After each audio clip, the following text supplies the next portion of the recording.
Young citizens, आइए आज आपके लिए पेश करते हैं कि हम इन पेज को कैसे इस्तेमाल करेंगे। इन पेज एक ऐसा सॉफ्टवेयर है जिसमें हम उर्दू की कंपोजिंग कर सकते हैं। अखबारात का सारा काम इन पेज में होता है और उर्दू से मुतालिक जो भी कुछ हम तहरीर करते हैं और कुछ भी हम शाया कराना चाहते हैं तो उसकी डिज़ाइनिंग वगैरह हम इन पेज में ही करते हैं। तो मेरी कोशिश होगी कि आपको इन पेज की वो चीज़ें बताई जाएं कि जो आज से पहले दीगर वीडियोस में लोगों ने शामिल नहीं की। कुछ खास बातें इसमें शामिल की जाएंगी। बाकी आम जो चीज़ें हैं जो पहले से बहुत सारे वीडियोस में शामिल की जा चुकी हैं, कोशिश करेंगे कि उन पर ज़्यादा टाइम ज़ाया ना किया जाए। तो आइए, सबसे पहली चीज़ जो आपको इंतहाई एहतियात करनी पड़ेगी वो ये कि जब आप फाइल ओपन करते हैं तो उसमें जो डॉक्यूमेंट का साइज़ है वो बहुत अहम होता है। यानी किसी भी डॉक्यूमेंट को अगर आपने फॉर्मेट करना है, अच्छे से बनाना है, तो सबसे पहली चीज़ होती है उसकी डॉक्यूमेंट का साइज़, कि जो आपके प्रिंटर के मुताबिक हो, जो आपकी उस डॉक्यूमेंट के मुताबिक हो जो आप शाया करना चाह रहे हैं या डिज़ाइन करना चाह रहे हैं।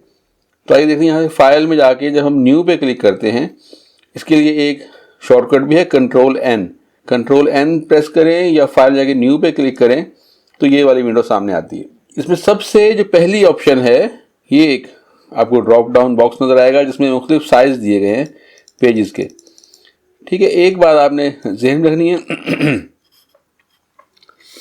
कि आमतौर पे जो आपको कागज़ दस्तयाब है, अगर आप इम्पोर्टेड वाला पेपर यूज़ करते हैं तो वो मिलता है आपको A4 साइज़ में, A4, जिसका साइज़ जो है 210x297 मिलीमीटर। जबकि जो लोकल कटिंग किया हुआ पेपर होता है वो होता है लेटर साइज़ में, जिसका साइज़ होता है 8.5x11 इंच। ये साइज़ लंबाई में कुछ कम होता है, चौड़ाई में कुछ ज़्यादा होता है बनिस्बत A4 के। तो अगर आपने डॉक्यूमेंट का प्रिंट करना है A4 साइज़ के कागज़ पर, तो फिर आप कोशिश करें कि यहाँ से ही A4 साइज़ का कागज़ सेलेक्ट करें, अदरवाइज़ लेटर साइज़। और जो आपने डॉक्यूमेंट प्रिंट करना हो सरकारी, यानी जो स्टाम्प पेपर होता है, अगर उस पर प्रिंट करना है कुछ आपने, तो वो लीगल साइज़ होता है, ओरिजिनल लीगल साइज़, यानी 8.5x14। जबकि बाज़ार में अगर आप लीगल साइज़ के कागज़ का पैकेट ख़रीदेंगे तो वो असल में लीगल साइज़ नहीं होता बल्कि फॉलियो साइज़ होता है, यानी 8.5x13 इंच, 13 इंच लंबाई का ये कागज़ होता है जिसको कि लीगल साइज़ कहकर फ़रोख्त किया जाता है। तो अगर आपने कुछ भी लीगल साइज़ में प्रिंट करना है, इवन ये कि अगर आपने कोई फ़ोटो कॉपी भी प्रिंट करनी है किसी स्टाम्प पेपर की, तो वो पूरी नहीं आती है क्योंकि कागज़ का साइज़ कम होता है, 13 इंच होता है। तो अगर आप इम्पोर्टेड लीगल साइज़ का कागज़ लेंगे तो वो 8.5x14 में आपको मुकम्मल साइज़ मिलेगा। इस बात का ख़ास ख्याल रखिएगा। तो हम यहाँ से फ़िलहाल सेलेक्ट कर रहे हैं A4 साइज़ का पेपर। मार्जिन जो हैं इसमें आधा इंच बाय डिफ़ॉल्ट रखे गए हैं, और अगर हमें अपनी डॉक्यूमेंट के मार्जिन ज़्यादा करने हों तो हम उसको 1 इंच आम तौर पे, डॉक्यूमेंट अच्छी लगती है, तैयारी में अच्छी लगती है। इवन ये कि अगर बाइंडिंग भी करनी हो तो भी ज़रा खूबसूरत उसकी प्रेजेंटेशन होती है। ये लेफ़्ट, राइट, टॉप और बॉटम मार्जिन हम यहाँ से सेलेक्ट करते हैं, यानी उसकी लंबाई ज़्यादा होती है और चौड़ाई जो कम रुख होती है उस साइड से आपको इस तरीके से पोर्ट्रेट कागज़ नज़र आएगा। लैंडस्केप का मतलब जैसे लैंडस्केप हुआ करता है, ये उस तरीके से लैंडस्केप। मैं आपको मज़ीद आगे चल के इसके बारे में बताता हूँ कि पोर्ट्रेट और लैंडस्केप से हम क्या मतलब लेते हैं। आप ये भी देखेंगे कि जब हम पोर्ट्रेट करते हैं तो जो इसकी विड्थ है वो 210 mm है और हाइट इसकी 297 मिलीमीटर है।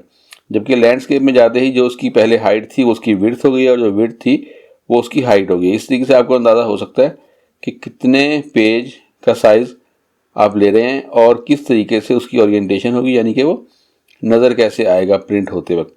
तो हम पोर्ट्रेट में आमतौर पर काम कर रहे होते हैं, हो सकते हैं। अभी हम फ़िलहाल जो बाय डिफ़ॉल्ट एक पेज सामने आता है इन पेज में, हम वो देखते हैं। ये देखिए, जब इसमें यहाँ पे 1 इंच का आपको नज़र आ रहा है मार्जिन, लेफ़्ट भी और राइट भी। आप ये देखना चाहते हैं, ये देखिए यहाँ से पेज स्टार्ट हो रहा है राइट साइड से 1 इंच का मतलब ये कि ये इसका राइट मार्जिन 1 इंच है। इसी तरीके से ये अगर हम टॉप से देखें तो ये भी हमें 1 इंच नज़र आ रहा है ऐसे, यानी ऊपर से नीचे तक का जो फासला छोड़ा हुआ, मार्जिन छोड़ा हुआ, इसे भी 1 इंच कहते हैं। और ये जो है ये भी हमने 1 इंच रखा था, तो ये 1 इंच इसका राइट मार्जिन, ये टॉप और ये लेफ़्ट, और इसी तरीके से ये इसका बॉटम मार्जिन। ठीक है।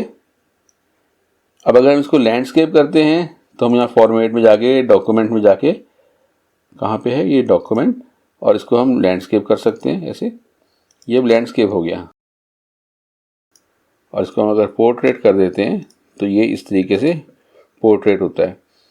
अब इसमें अगर हम कॉलम, जो हम उस वक्त फाइल नहीं बनाने के वक्त पे कॉलम का साइज़ क्या होगा या कॉलम कितने होंगे, तो उसको हम देखने के लिए यहाँ पे करते हैं कॉलम।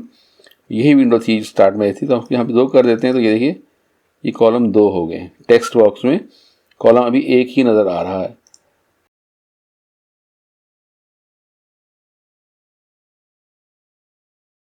बॉक्स में कॉलम अभी 1 ही नज़र आ रहा है। तो ये देखिए ये 2 कॉलम। ठीक।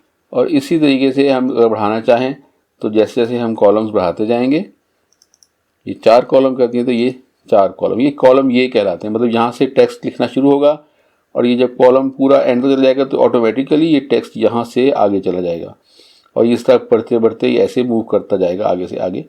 अगर हम यहाँ से कुछ डिलीट करते हैं तो उतना ही टेक्स्ट पीछे आ जाएगा। यानी अब हम कुछ भी टाइप करते जाएं तो हम इसको जब ऐसे लिखते जाएंगे तो ये देखिए ये जो लास्ट वाली लाइन है वापस पीछे आना शुरू हो गई है क्योंकि कॉलम ख़त्म होता जा रहा है। ठीक है। तो यहाँ तक उम्मीद है आपको समझ आ गई होगी कि आपने नई फाइल कैसे बनानी है और नई फाइल के लिए हमें मार्जिन्स और कॉलम्स सेट कैसे करने हैं। तो अगर हम यहाँ से करते हैं ये मार्जिन और ये कॉलम, फिर इसके बाद एक और ऑप्शन है गटर। गटर का मतलब ये है कि 2 कॉलम्स के दरमियान का फासला। तो अगर हम यहाँ से बनाते हैं से 3 कॉलम की एक फाइल बना रहे हैं और उसमें गटर हम रख रहे हैं 0.5 यानी आधा इंच। ठीक है। आधा इंच अगर हम रख रहे हैं इसमें कॉलम तो ये हमें कुछ ऐसे नज़र आएगा। ओके करेंगे। ये देखिए अब ये गटर है, इसको आधा इंच हमने फासला छोड़ दिया। मार्जिन्स भी आधा इंच है, ऊपर का भी, राइट का भी, और दरमियान का गटर भी आधा इंच है। अब अगर हमें कोई फाइल ऐसी चाहिए हो जिसमें कि दरमियान के कॉलम्स का फासला कम रखना हो, यानी 0.1 रख रहे हैं, सिर्फ हम 0.167 भी नहीं 0.1 रख रहे हैं, और इसका हम लेफ़्ट मार्जिन भी 1 इंच रख रहे हैं और राइट मार्जिन भी 1 इंच रख रहे हैं, जबकि टॉप और बॉटम हमने आधा आधा इंच रखे और गटर इसका 0.1 इंच रख रहे हैं और पोर्ट्रेट में बना रहे हैं और A4 साइज़ का बना रहे हैं। तो ये देखिए कि ये हमारा ऐसे बन गया। सही। अच्छा, एक और चीज़ बड़ी अहम है, वो ये कि अगर हम अखबार में काम कर रहे होते हैं तो हम उसमें कहते हैं कि ऑटोमेटिक टेक्स्ट बॉक्स ना आए। ठीक है जी, ये ऑटोमेटिक टेक्स्ट बॉक्स इसको ख़त्म कर देंगे तो यहाँ हमारे पास ये कॉलम तो आ गया 1। ठीक है। और इसके हमारे पास इस साइज़ का पेपर, इसकी विड्थ हाइट आ गई, इसकी ओरिएंटेशन पोर्ट्रेट है, मार्जिन्स ये आ गए, इसके राइट टू लेफ़्ट टेक्स्ट की डायरेक्शन आ गई, 1 पेज बन रहा है सिर्फ, और इसमें हमने टेक्स्ट बॉक्स ख़त्म कर दिया। यानी कि अब यहाँ पे लिखने के लिए कोई टेक्स्ट बॉक्स मौजूद नहीं है, तो हमें टेक्स्ट बॉक्स ये सिलेक्टेड है ऑलरेडी, अब हमें बनाने पड़ेंगे खुद। हमें जितने टेक्स्ट बॉक्स बनाने होंगे हम यहाँ पर क्लिक करते जाएंगे और ये टेक्स्ट बॉक्स बनते जाएंगे। ये देखिए, जिसके अंदर के हम कुछ भी टाइप कर सकते हैं। ठीक है, ये भी ऑप्शन आपको समझ आ गई। तो टेक्स्ट बॉक्स क्यों नहीं बनाए जाते इसका हम जिक्र अगले किसी लेक्चर में करेंगे। फिलहाल हम सिर्फ न्यू फाइल ओपन करने पर तवज्जो देंगे। न्यू फाइल में कौन कौन सी ऑप्शन की क्या क्या ज़रूरत पेश आती है। डबल साइड पे देखें, जैसे मैं क्लिक करूंगा अब यहाँ पे तब्दीली नोट कीजिएगा। अभी लेफ्ट राइट टॉप बॉटम आ रहे हैं, जैसे ही मैंने डबल साइड पे क्लिक किया तो अब यहाँ पर आ गया इनसाइड और आउटसाइड और टॉप और बॉटम।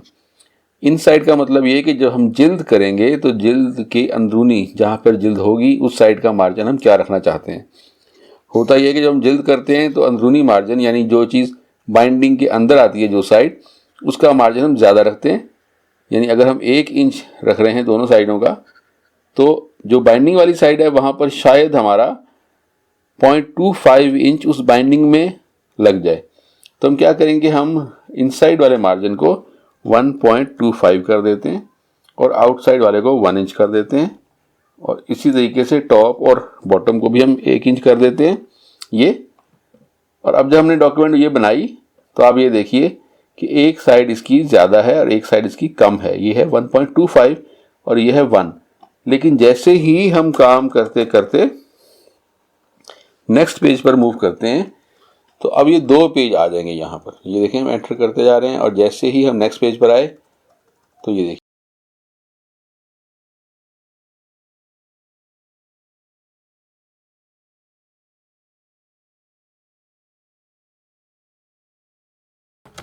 आज हमारा पहला लेक्चर है।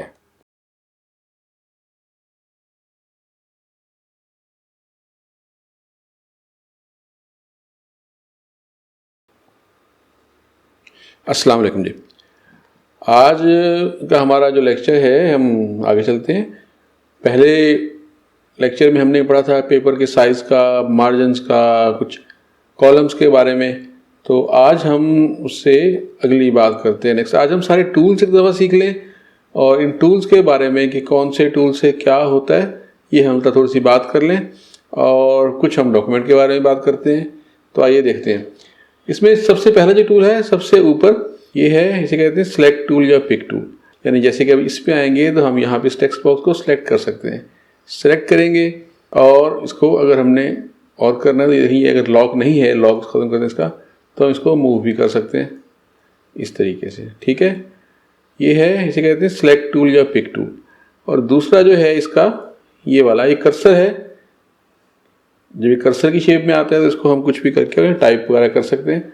ठीक है, और जो दूसरी ऑप्शन है इसकी, जो हाथ से बना हुआ है, इसका मतलब ये होता है कि अगर हमने कोई पिक्चर इंसर्ट कर दी हुई है तो उस पिक्चर बॉक्स के अंदर हम इसको यूज़ कर सकते हैं। यहाँ पिक्चर हमने कोई अगर इसमें इंसर्ट कर दी, मिसाल के तौर पे हम एक पिक्चर इंसर्ट कर देते हैं। ये देखिए, अब अगर इस पिक्चर को हमने इसमें इंसर्ट कर दिया है पिक्चर बॉक्स में, तो इसको हम मूव कर सकते हैं। इस हैंड वाले शेप की जो ये आइकन, ये जो कर्सर का पॉइंटर इस हाथ की शेप में आ रहा है, तो ये इसलिए आ रहा है कि हम इसको यूज़ कर सकें और इसको हम टेक्स्ट बॉक्स के अंदर इसको हम मुख्तलिफ पिक्चर्स को मूव करने के लिए इस्तेमाल कर सकें। इसके बाद जो आप देख रहे हैं ये गोल सही बना हुआ एक निशान, ये पिक्चर सिलेक्टेड जो आपका आइटम है, जो पहले इसको सिलेक्ट कर लेंगे और इस सिलेक्टेड आइटम को हम घुमाने के लिए यहाँ पे जहाँ पे हम रखेंगे इसका कर्सर, ये क्रॉस का मार्क आ रहा है, जहाँ की ये जमा का निशान उसमें कट आ रहा है दरमियान में, जहाँ ये इंटरसेक्ट कर रहे हैं, इस पॉइंट पे जो चीज़ होगी ये इस पॉइंट से घूमेगी। ये देखें, ये इसी पॉइंट से घूमती है। ठीक है, तो अगर आपने इसको यहाँ से इसी पकड़ेंगे तो ये इस कॉर्नर से ये तस्वीर घूमना शुरू हो जाएगी। ये देखें, जहाँ जिस तरह आप माउस को मूव करते जाएंगे वैसे वैसे ये पिक्चर बॉक्स पूरा जो है ये इसके साथ साथ मूव करता जाएगा। ठीक है, एक और तरीका भी होता है, अगर हम इसको यहाँ से वैसे ही कोई एंगल दे दें तो उस एंगल पे ऑटोमेटिकली एक ही दफ़ा में घूम जाता है।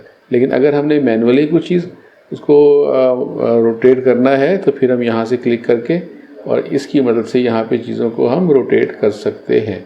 ये देखिए, ठीक है जी। अच्छा, ये जैसे जैसे मूव कर रहा है ऐसे ऐसे ऊपर लिखा हुआ भी आ रहा है कि ये कितने डिग्री इस पर, कितने किस एंगल पर ये घूम चुकी है चीज़। अच्छा, इसके बाद ये दो जो चीज़ें, ये टूल्स हैं, 2 टूल्स हैं। एक ही जॉइन करने का है, एक ब्रेक करने का है। तो इसको समझने के लिए तो वक्त चाहिए थोड़ा सा, लेकिन आज हम थोड़ा सा ब्रीफली इसको बताते हैं कि ये क्या है। ये टेक्स्ट बॉक्स को जोड़ने के लिए है और टेक्स्ट बॉक्स को अलग करने के लिए। तो पहले हम टेक्स्ट बॉक्स बनाते हैं। एक मिसाल के तौर पे ये एक टेक्स्ट बॉक्स है और इसी तरीके से ये एक और टेक्स्ट बॉक्स है, और याद है कि ये भी एक टेक्स्ट बॉक्स है जो हमने इसको मूव किया था पहले अनलॉक करके। ये देखिए, ये भी एक टेक्स्ट बॉक्स ही है और इसको हम दोबारा से अपनी जगह पे लाकर इसको फिर से लॉक भी कर सकते हैं ऐसे। ये देखें, ठीक है, दोबारा लॉक हो जाएगा। लेकिन इन दोनों टेक्स्ट बॉक्स को हम लिंक करने के लिए ये वाला टूल यूज़ करते हैं। अब जब हम यहाँ पे आते हैं तो इस पर क्लिक करेंगे और ये देखें 2 अलग अलग कलर्स इसके कॉर्नर पे नज़र आ रहे हैं, ये ग्रीन है और ये सियान कलर में।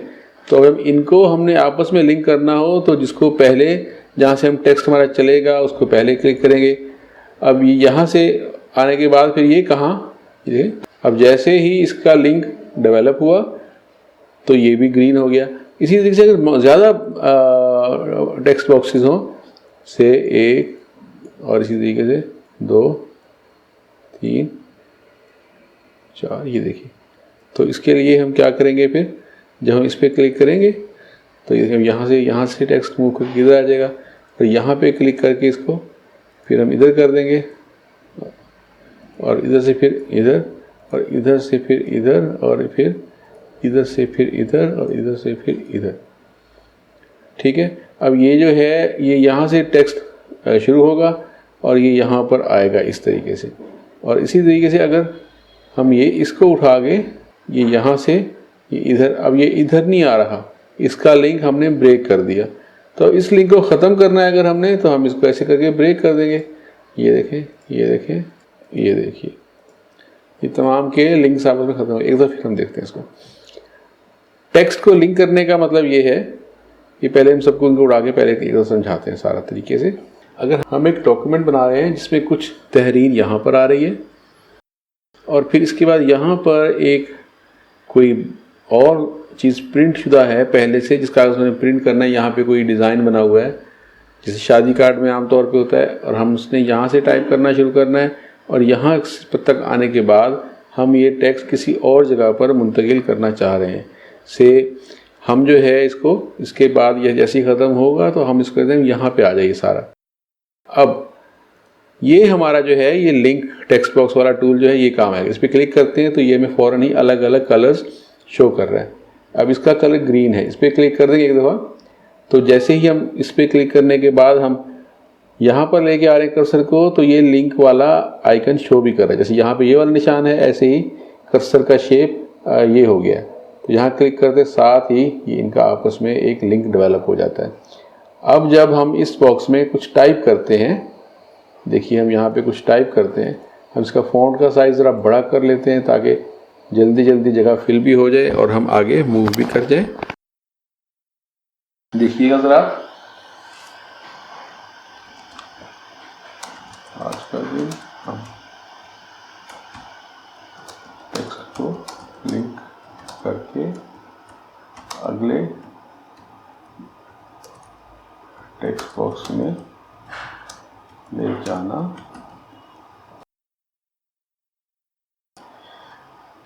और अब जैसे ही इस टेक्स्ट बॉक्स की लिमिट ख़त्म हो गई है तो यहाँ से टेक्स्ट नजर आना बंद हो गया, जबकि ये लाल रंग की जो लाइन आ रही है शो कर रही है कि टेक्स्ट इस टेक्स्ट बॉक्स से ज़्यादा है, इसलिए इसमें नज़र नहीं आ रहा। ठीक है, तो अब अगर हमें ये ख़त्म करना हो टेक्स्ट बॉक्स तो हम इस पर क्लिक करके, और ये लिंक नज़र आ रहा है, इस पर हम क्लिक करेंगे तो ये हमारा ये इसका आपस का लिंक ख़त्म हो जाएगा। लेकिन टेक्स्ट यहाँ पर मौजूद है। अगर हम इसका पॉइंट साइज़ कम करें तो हमें इस टेक्स्ट सारा नज़र आ सकता है। ये देखिए, ये देखिए। तो इस तरीके से हम इस टूल को टेक्स्ट बॉक्स को लिंक करने के लिए और अनलिंक करने के लिए इस्तेमाल करते हैं। इसका एक बहुत ही अहम फ़ायदा भी है, वो हम बाद में उसको सीखेंगे। अभी हम सिर्फ टूल्स को समझ रहे हैं। जितने इस टूल बार में टूल्स हैं उन सबको ज़रा ब्रीफली समझ रहे हैं हम सभी, कौन से टूल्स हैं, क्या कर सकते हैं। तो नेक्स्ट इसके बाद जो है ये वाला एक एन नज़र आ रहा है, ये बॉक्स लिखा हुआ, ये है टेक्स्ट बॉक्स का टूल। इससे हमने ये टेक्स्ट बॉक्स बनाए हैं। इस टेक्स्ट बॉक्स में और ये एक टेक्स्ट बॉक्स ये होता है, इन दोनों में क्या फ़र्क है, तो ये कि ये टेक्स्ट बॉक्स जो है फिक्स्ड साइज़ का है, इससे टेक्स्ट बढ़ता जाएगा तो ये अपने आप इसके अंदर ये गायब होता जाएगा। ये टेक्स्ट बॉक्स की लिमिट यही रहेगी। जबकि जो ये वाला टेक्स्ट बॉक्स है, ये वाला अगर हम इससे टेक्स्ट बॉक्स बनाते हैं तो ये अपने आप इसका साइज़ बढ़ता जाएगा। जैसे हम कहते हैं कि आज मार्च की 21 तारीख है,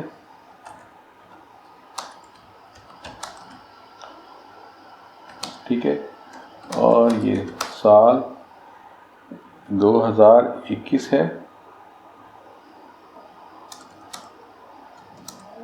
हमने आज इन पेज में काम करना सीखा। टेक्स्ट बॉक्स से हम बहुत से फायदे हाथ से कर सकते हैं। ठीक है, देखिए लाइन जैसी चेंज हुई है तो टेक्स्ट बॉक्स का साइज भी बढ़ गया है। और इसी तरीके से अगर हम इसका फॉन्ट साइज इंक्रीज करें तो ये देखिए टेक्स्ट जैसे साइज बढ़ता जा रहा है, वो बॉक्स से बाहर नहीं जा रहा बल्कि बॉक्स उसके मुताबिक बड़ा होता चला जा रहा है। तो ये हम इसको इस्तेमाल करते हैं टेक्स्ट बॉक्स के लिए कि जो ऑटो इंक्रीज टेक्स्ट बॉक्स होता है उसमें हम ये वाला टूल यूज़ करते हैं। अच्छा, अब इसमें मज़ीद जो है नेक्स्ट है इसमें वही है पिक्चर बॉक्स। पिक्चर बॉक्स के अंदर क्रॉस लगा हुआ है, इस पर हम जैसे ही यहाँ पे ये बनाते हैं जिस साइज की पिक्चर लगानी है उसको हम यहाँ पे इंसर्ट कर देंगे, और यहाँ पर हम ये पिक्चर को सिलेक्ट कर लेंगे जो यहाँ पर आ जाएगी।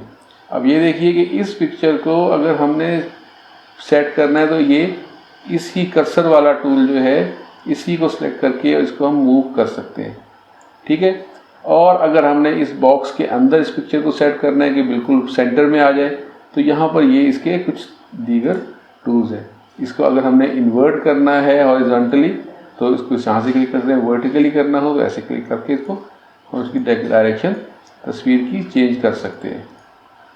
ठीक है, और ये तस्वीर को इस बॉक्स के इस पिक्चर बॉक्स के अंदर ही रोटेट करना हो तो ये मैनुअली कोई भी नंबर देके हम इसको ऐसे भी रोटेट कर सकते हैं।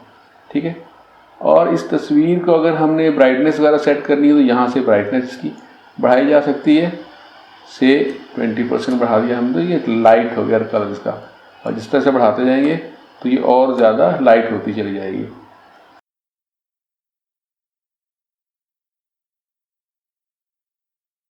ये ब्राइटनेस और कंट्रास्ट के लिए ये दो यहाँ पे ऑप्शंस दी गई हैं। ठीक है, इसको हम अगर हम 0 कर देते हैं तो ये नॉर्मल हो जाता है बिल्कुल। और इसी तरीके से ये इसकी विड्थ इसको स्ट्रेच कर देगा। अगर हमने इसको 47% है और ये 47 ये बराबर है, दोनों साइडें बराबर रेशो से कम की गई हैं। अगर हम इसको 100% कर देते हैं और एक 47% रह जाता है तो मतलब यहाँ से ज़्यादा स्ट्रेच हो जाएगी और यहाँ से तस्वीर का साइज़ इतने का उतना रहेगा। ये देखिए सर, ये ठीक है, इसको हम दोबारा से 0 पे ले ताकि हम बताए हुआ क्या। ये देखिए, अब ये जो है जब ये तस्वीर इस तरीके से फैल गई है इसकी वजह ये है कि हमने एक तरफ से 100% कर दिया और एक तरफ से 47% दिया। अगर हम यहाँ से भी इसको 100% कर देंगे तो ये तस्वीर अपनी नॉर्मल हालत में प्रोपोर्शन में आ जाएगी। ठीक है, और ये जो है ये इसकी लोकेशन है कि ये हम इसको इसके कॉर्नर से कितना दूर रखना चाहते हैं। अगर हम 0 कर देते हैं तो ये देखें ये बिल्कुल इसका ऊपर ये इस साइड से बिल्कुल 0 पे एक कॉर्नर आ गया है और इसी यहाँ भी 0। ये देखिए, अब अगर हम कुछ नीचे करना चाहते हैं तो हम यहाँ से इसको हमने 10 मिलीमीटर का साइज है, 10 मिलीमीटर अपने बॉक्स से ये नीचे हो गई और इधर से अगर हम 10 mm देते हैं यहाँ पे 10 तो ये 10 mm इस तरफ से भी तस्वीर आगे मूव कर गई। अच्छा, इसके बाद ये जो दूसरे बॉक्सेस दिए गए हैं ये भी इन्हीं की शक्ल। इसका एक दफ़ा अगर बॉक्स ले लें तो यहाँ से इसकी हम स्टाइल चेंज कर सकते हैं इससे भी। ये देखिए ये हमारा जो बॉक्स है इसको हम सेलेक्ट कर लें, अगर यहाँ पे ये राउंड कॉर्नर्स करें तो ये राउंड हो जाएगा और कॉर्नर्स राउंड करें तो ये कॉर्नर्स राउंड हो जाएंगे, स्क्वायर के स्क्वायर हो जाएगा। और यही ऑप्शन हम यहाँ इन बॉक्सेस से भी हासिल कर सकते हैं। और ये शेप्स जो हैं ये रेक्टेंगल और ये सर्कल और ये राउंडेड एजेस वाला बॉक्स ये हम बना सकते हैं किसी भी शेप की अगर हमें कहीं पे इस्तेमाल करने की ज़रूरत पड़े तो उसके लिए। ठीक, और ये राउंडेड एजेस वाला ये बॉक्स या रेक्टेंगल और ये सिंपल लाइन है, इसको हम सेलेक्ट करके हम ये लाइन ड्रॉ कर सकते हैं। इसमें लाइन जो है हम ड्रॉ करेंगे तो हमें कर्सर प्रेस करना पड़ेगा, क्लिक करके कर्सर प्रेस करके ड्रैग करेंगे तो ये लाइन ड्रॉ हो जाएगी। ठीक है, अब अगर हमें एक ख़ास एंगल पे हमने लाइन बनानी है, सीधी नहीं बनानी, तो उसके लिए हमें शिफ्ट प्रेस करना पड़ेगा। अगर शिफ्ट प्रेस नहीं करेंगे तो ये एक ख़ास एंगल पर ही बनेगी, यानी या 0 डिग्री के एंगल पे या 45 डिग्रीज पर या 90 डिग्रीज पर।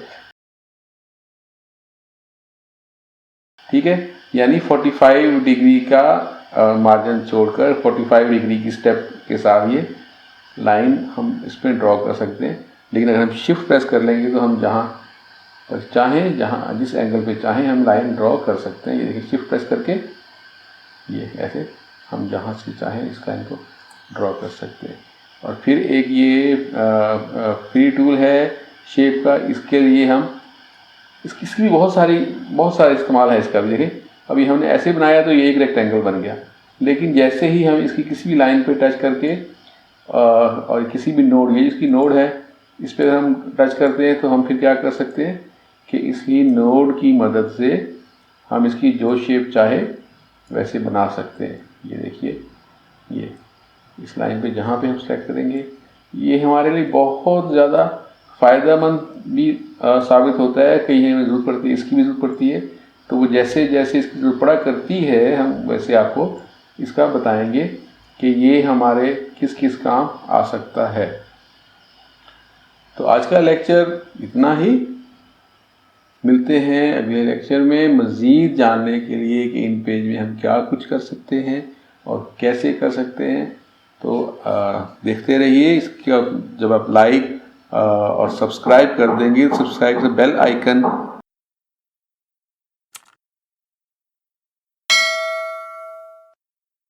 अगर आप इसको सब्सक्राइब कर देंगे तो सब्सक्राइब से जो बेल आइकन है उसको प्रेस करने से ये होगा कि हमारी नई वीडियो की आपको इत्तला फौरी तौर पर मिल जाएगी। तो प्लीज़ सब्सक्राइब भी करें, बेल आइकन भी दबाएं और इसको अपने दोस्तों के साथ जो इन पे सीखना चाहते हो शेयर भी ज़रूर कीजिएगा। बहुत शुक्रिया। अस्सलाम वालेकुम।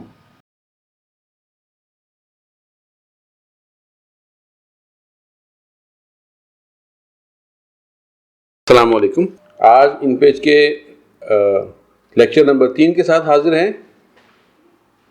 बहुत कुछ अभी आने वाला है और उस सब को जानने के लिए, इन पेज को प्रॉपर तरीके से समझने के लिए और इसके भरपूर फ़ायदा उठाने के लिए सबसे पहली बात तो ये है कि आप इस चैनल को भी लाइक और सब्सक्राइब कीजिए और सब्सक्राइब करते वक्त साथ ये जो बेल आइकन है इसको प्रेस करना ना भूलिए। तो आइए शुरू करते हैं लेक्चर नंबर 3।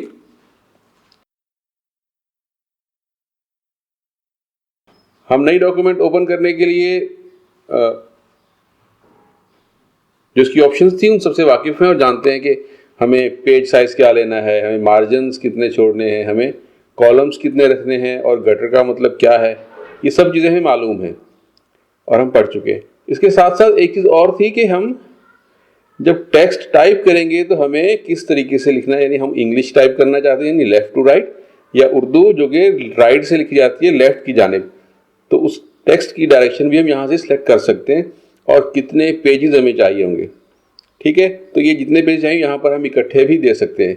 लेकिन एक बात याद रखिए कि जब हम टाइप करते जाएंगे तो ऑटोमेटिकली नया पेज फॉर्म होता जाता है। जैसे हम पेज के एंड में जाते हैं तो हमारे एंटर प्रेस करने से, जिसे पहले हम रिटर्न कहा करते थे, एंटर प्रेस करने से नेक्स्ट पेज पे ट्रांसफ़र हो जाते हैं। टाइप करने, इन पेज में टाइप करने और अपनी मर्ज़ी का कीबोर्ड सेलेक्ट करने के बारे में एक अलहदा वीडियो अपलोड की जा रही है और उसका लिंक डिस्क्रिप्शन में मौजूद है। तो उसकी मदद से आप उर्दू टाइपिंग भी सीख सकते हैं और टाइप करने के बारे में टिप्स एंड ट्रिक्स भी आपको यकीनन उसमें समझ आ जाएंगे। इसलिए जैसे ही हम इसको ओपन करते हैं, हम इसको लेटर साइज करते हैं, तो यहाँ पे जो इसकी मेजरमेंट्स दी हुई हैं वो 8.5 × 11 इंचज़, ये निशान इंचज़ के लिए होता है। ठीक है, और ये सारी जगह पे इंचज़ लिखा हुआ है और ये हम इसको तब्दील भी कर सकते हैं। हम अगर मेजरमेंट यूनिट हमें इंच बेहतर नहीं लगता, हम चाहते सेंटीमीटर जो हो या पिक्सल्स हो या पिकास हो, जो भी हो, तो हम उसको भी यहाँ पे शामिल कर सकते हैं। तो हम उसकी प्रेफरेंस में जाकर सेट कर सकते हैं इसको। तो पहले हम डॉक्यूमेंट ओपन करते हैं। न्यू डॉक्यूमेंट ओपन होने के साथ ही कुछ मेन्यूज़ इजाफी आ गए। पहले सिर्फ फाइल, एडिट और हेल्प का मेन्यू था, लेकिन जब हम कोई डॉक्यूमेंट ओपन कर लेते हैं तो मुकम्मल मेन्यू की लिस्ट यहाँ पे आ जाती है। यहाँ पर एक टूल बार तो ये था, ये डॉक्यूमेंट के साथ एक टूल बार ये एक और इजाफी आ जाता है जिसमें कि कर्सर के मुताबिक ऑप्शंस यहाँ पे नज़र आ रही होती हैं। तो इस वक्त जो कर्सर है वो टाइप करने का है, तो इसलिए टाइप करने की ऑप्शंस यानी जस्टिफिकेशन, जिसे लेफ़्ट करना है हमने या राइट साइड पे अलाइन करना है, या हमने डॉक्यूमेंट में जो अलाइनमेंट है हमारे टेक्स्ट की सेंटर में रखना है, या जो दोनों एंड से जस्टिफाई करना है। इन पेज में आपको एक चीज़ और भी नज़र आएगी कि ये फोर्स जस्टिफाई बड़ा अच्छा करता है। फोर्स जस्टिफाई से मुराद कि अगर हमने कोई शेयर लिख रहे हैं तो शेयर लिखने के लिए हमें ज़रूरत पड़ती है कि दोनों साइडों से टेक्स्ट को अलाइन किया जाए। अब ये देखिए, हम ये एक शेर टाइप कर रहे हैं।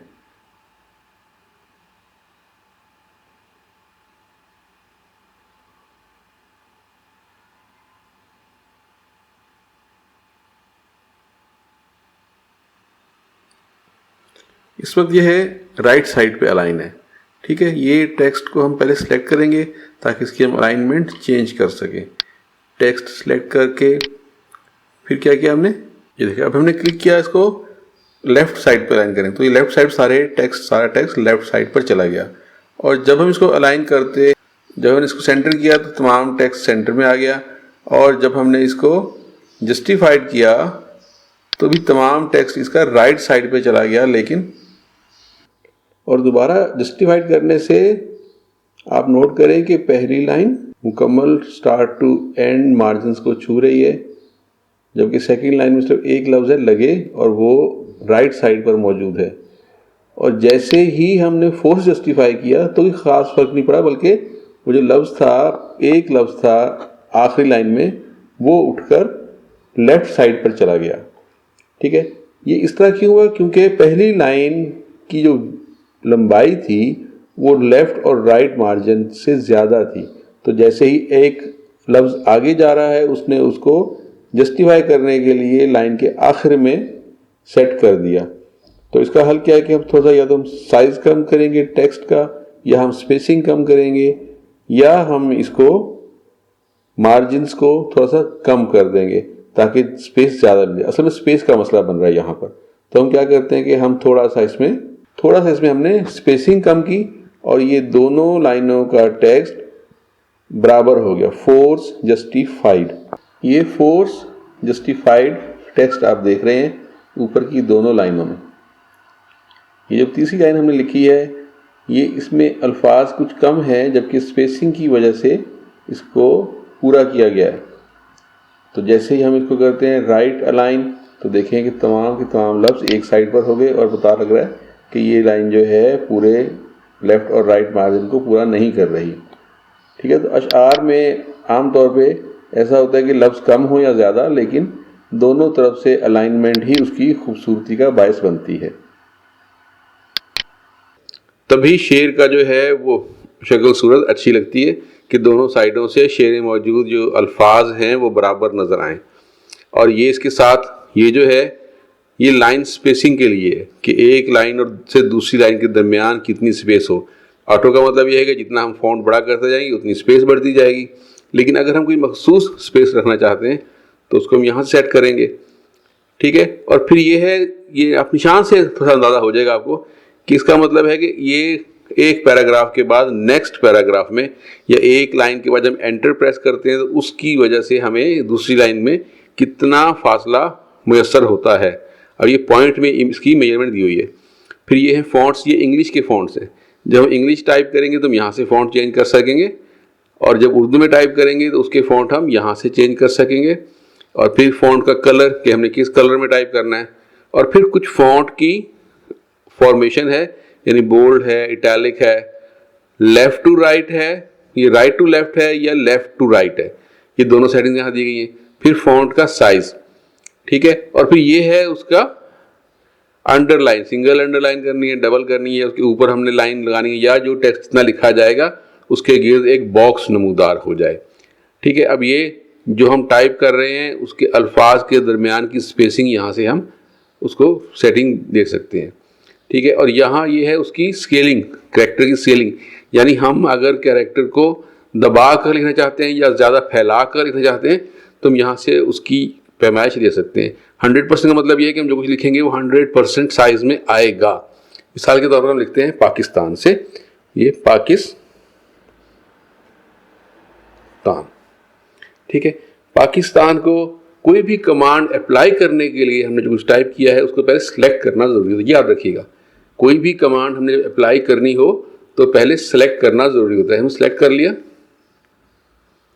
और अब इसका हम फ़ॉन्ट साइज चेंज करना चाहें तो कर सकते हैं। सिलेक्ट करने के बाद अगर सिलेक्ट नहीं किया होगा तो ये उस पर अप्लाई नहीं होगा, याद रखिएगा। ये देखिए, हमें जो पॉइंट साइज दरकार हो उस पॉइंट साइज यहाँ दे देंगे। ये देखिए पाकिस्तान और इसके बाद जिंदाबाद, ठीक है, जिंदाबाद। पाकिस्तान जिंदाबाद। अब ये इसको हम सेलेक्ट कर लेते हैं और यहाँ पे हम करेक्टर स्पेसिंग देते हैं। तो यहाँ पे हम कहते हैं 20। तो ये देखिए, ये हर एक हर्फ के अंदर स्पेसिंग 20% हो गई। ठीक है, 20% स्पेसिंग। और अगर हम कहते हैं कि इसको अल्फाज को भी हमने खींचना है, अभी देखिए कोई भी कैरेक्टर जो है उसकी शक्ल ख़राब नहीं हुई, वो अपनी जो उसकी शेप है वैसे ही है, लेकिन उसके दरमियान स्पेस जो है उसका इजाफा हो गया है। तो अब हम कहते हैं कि हम इन अल्फाज को भी खींच कर बड़ा करना चाहते हैं, तो हम कहते हैं 150। मैं एक्स्ट्रा इसलिए मैं समझता कि वाज़ेह फ़र्क नज़र आए कि हमारी किस कमांड से क्या फ़र्क पड़ा। सेलेक्ट किया हुआ है, ठीक है, और पैमाइश हमने बढ़ा दी। अब एंटर करेंगे तो ये अप्लाई हो जाएगा इसके ऊपर। ये देखिए, देखा आपने कि अल्फाज कुछ फैल गए, जबकि 100% पे जो इसकी शुबाहत थी वो होगी 10%। 10% में क्या हुआ, ठीक है। 100% पे जो इसकी असल शक्ल है उसमें हम इसको देखेंगे। और अगर हम कोई चाहते हैं कि ये असल हालत में रहें तो यहाँ पे इनके दरमियान स्पेसिंग भी 0 कर देंगे, ठीक है। जो फॉन्ट का बाय डिफ़ॉल्ट स्पेसिंग है वही रहे इसके अंदर, ठीक है। साइज़ भी बड़ा हो गया। अब यहाँ से देखेंगे इसी सिंगल अंडरलाइन, ठीक है, ऐसे, और ये हम डबल और बॉक्स बन गया इसके गिर्द, और फिर पैटर्न, यानी पैटर्न का मतलब ये कि इसके गिर्द ये शेड आ गया है, ठीक है। जब हम सेलेक्ट कर लेते हैं तो इसको ये ब्लैक, इसके ऊपर ब्लैक कलर आ जाता है और ये रिवर्स में नजर आता है हमें, ठीक है। तो वो जब तक हम बाहर कहीं क्लिक नहीं करेंगे तो हमें पता नहीं चलता कि हमारी किस कमांड से क्या फ़र्क पड़ा, ठीक है। तो यहाँ से हम इसको ये रिवर्स, और रिवर्स का मतलब ये कि टेक्स्ट जो है वो वाइट है और इसके बैकग्राउंड जो है वो ब्लैक कलर में आ गई है। ये रिवर्स करने के लिए भी जब तक हम क्लिक आउट नहीं करेंगे, इस सिलेक्शन से बाहर क्लिक नहीं करेंगे, तो हमें उसका पता नहीं चलेगा। फिर दोबारा सेलेक्ट करके इस रिवर्स को हम ख़त्म करते हैं, नन। देखिए अब लग रहा है रिवर्स है, लेकिन हम अगर क्लिक करेंगे इस सिलेक्शन के बाहर तो पता चलेगा असल हालत क्या है, ठीक। अब नेक्स्ट एक चीज़ थी, हमें थोड़ा सा कुछ ज़्यादा टाइप करना पड़ेगा। मैं कुछ टाइप करता हूँ और फिर उस पर हम देखते हैं क्या कुछ हम कर सकते हैं।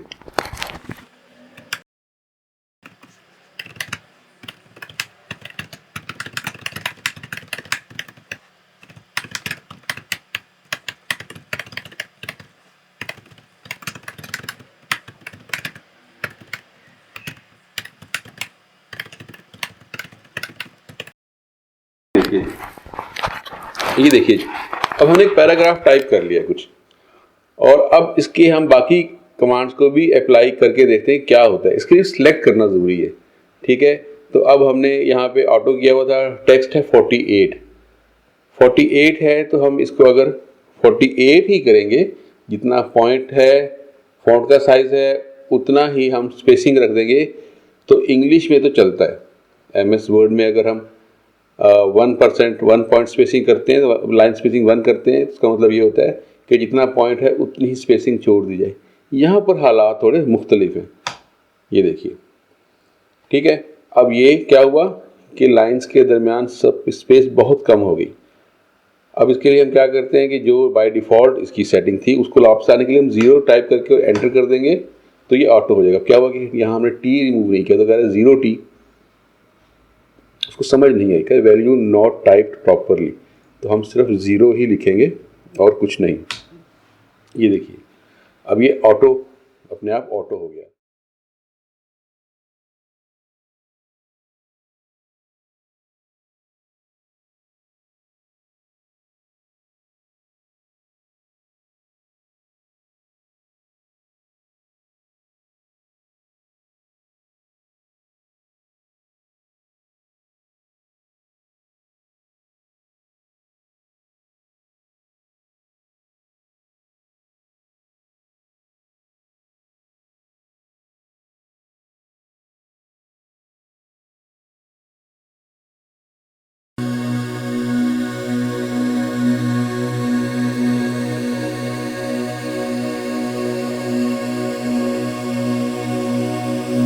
इन पेज में उर्दू कंपोजिंग की जाती है और जाहिर है कि उर्दू टाइप करना आम तौर पे लोगों के लिए बहुत मुश्किल तस्वुर किया जाता है। उसकी वजह यह है कि जितने भी कीबोर्ड दस्तयाब हैं वो सब इंग्लिश में हैं और जो उन पे कीज़ हैं वो QWERTY यानी QWERTY ये वो कीबोर्ड होते हैं जिनकी सबसे ऊपर वाली लाइन में ये हरूफ आते हैं, ये अल्फ़ाबेट्स आते हैं QWERTY QWERTY कीबोर्ड। हमारे पाकिस्तान में भी QWERTY ही इस्तेमाल होता है ज़्यादा।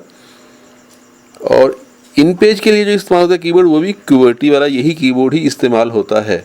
लेकिन इन पेज में उर्दू टाइप करने के लिए मुख्तलिफ़ अदवार में मुख्तलिफ़ जो टाइपराइटर आते रहे और उन पर जो कीबोर्ड की तरतीब थी, हरूफ की तरतीब थी, उसके मुताबिक मुख्तलिफ़ कीबोर्ड्स मुतारफ़ कराए गए। इन पेज के ज़रिए मुख्तलिफ़ कीबोर्ड्स मुतारफ़ कराए गए।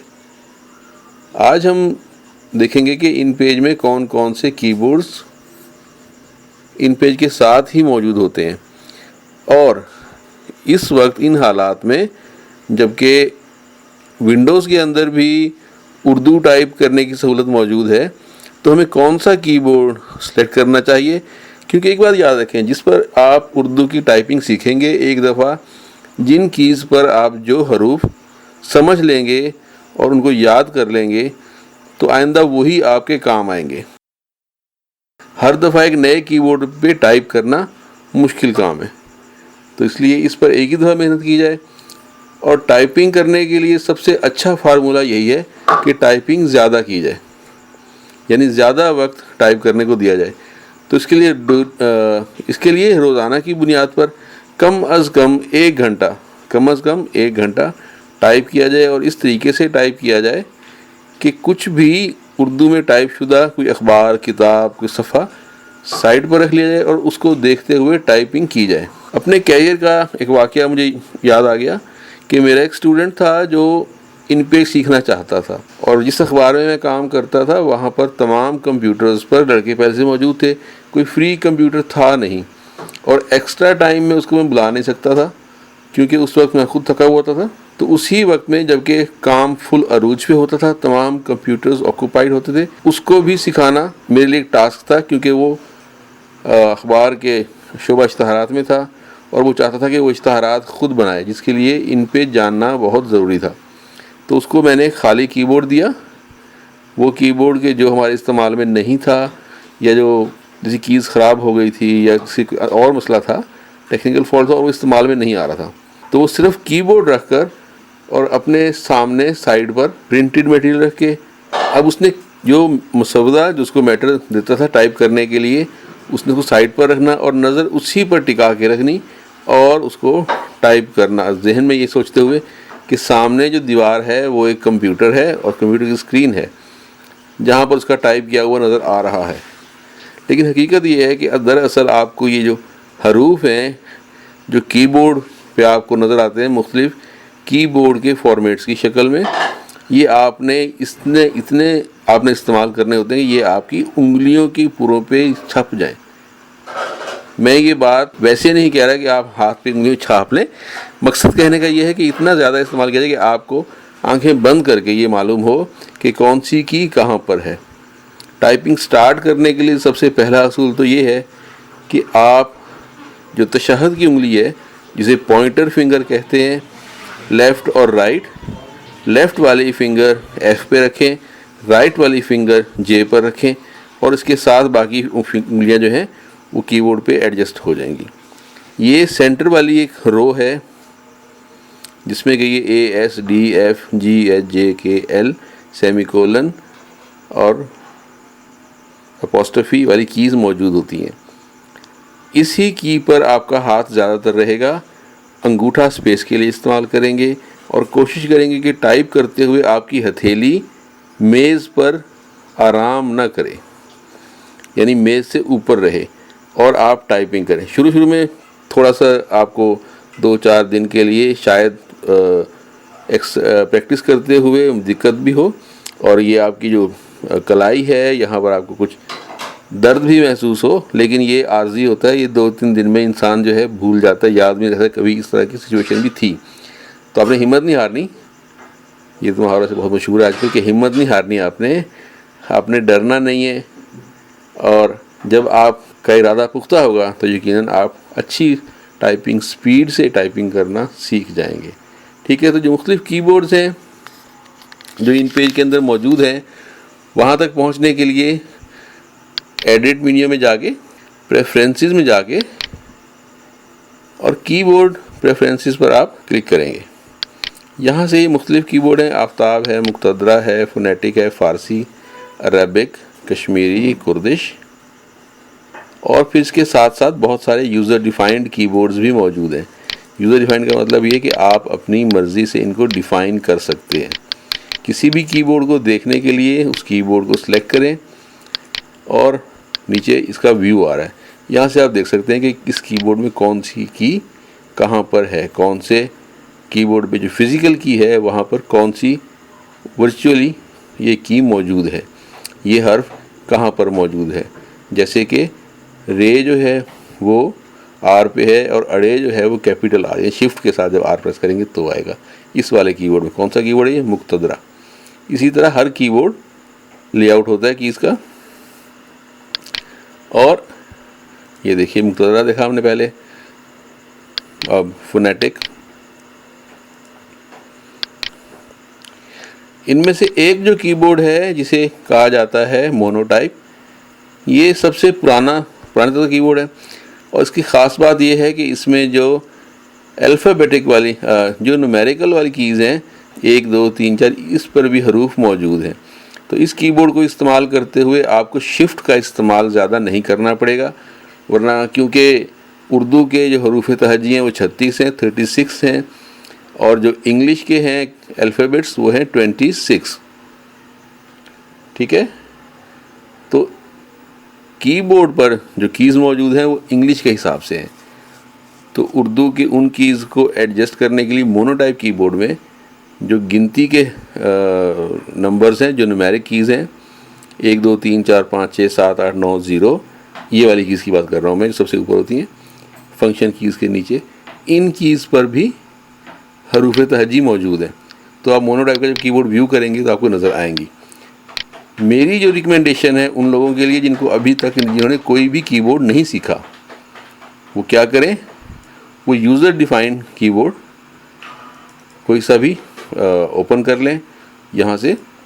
ठीक है, जैसे यूज़र डिफाइंड 1 हम ओपन करते हैं। 1 आमतौर पे जब किसी के कंप्यूटर का यूज़ कर रहे होते हैं तो किसी न किसी ने डिफ़ाइन किया हुआ होता है। तो आप एक नया कीबोर्ड उसको इस्तेमाल करें। हम कीबोर्ड 8 जो है यूज़र कीबोर्ड 8 ओपन कर रहे हैं, ये 8 आ गया। अब हम इसको सेट करना चाहते हैं उस तरतीब से जिस तरतीब से माइक्रोसॉफ्ट विंडोज़ ने उर्दू लैंग्वेज में कीबोर्ड विंडोज़ के साथ सेव किया हुआ है। ठीक है, जिसमें कि ए पर अलिफ आता है, ये ए है, अलिफ मदा जो है, तो हम यहाँ क्या करते हैं शिफ्ट ए पे, ये अलिफ, तो अलिफ मदा यहाँ कहाँ पर है, कहाँ पर है, ए। ठीक है, एस पर जो है सीन है, तो हम सीन यहाँ से उठाकर एस पे लगा देते हैं, ये देखिए। और जो शिफ्ट एस है वहाँ पर स्वाद है, तो ये स्वाद।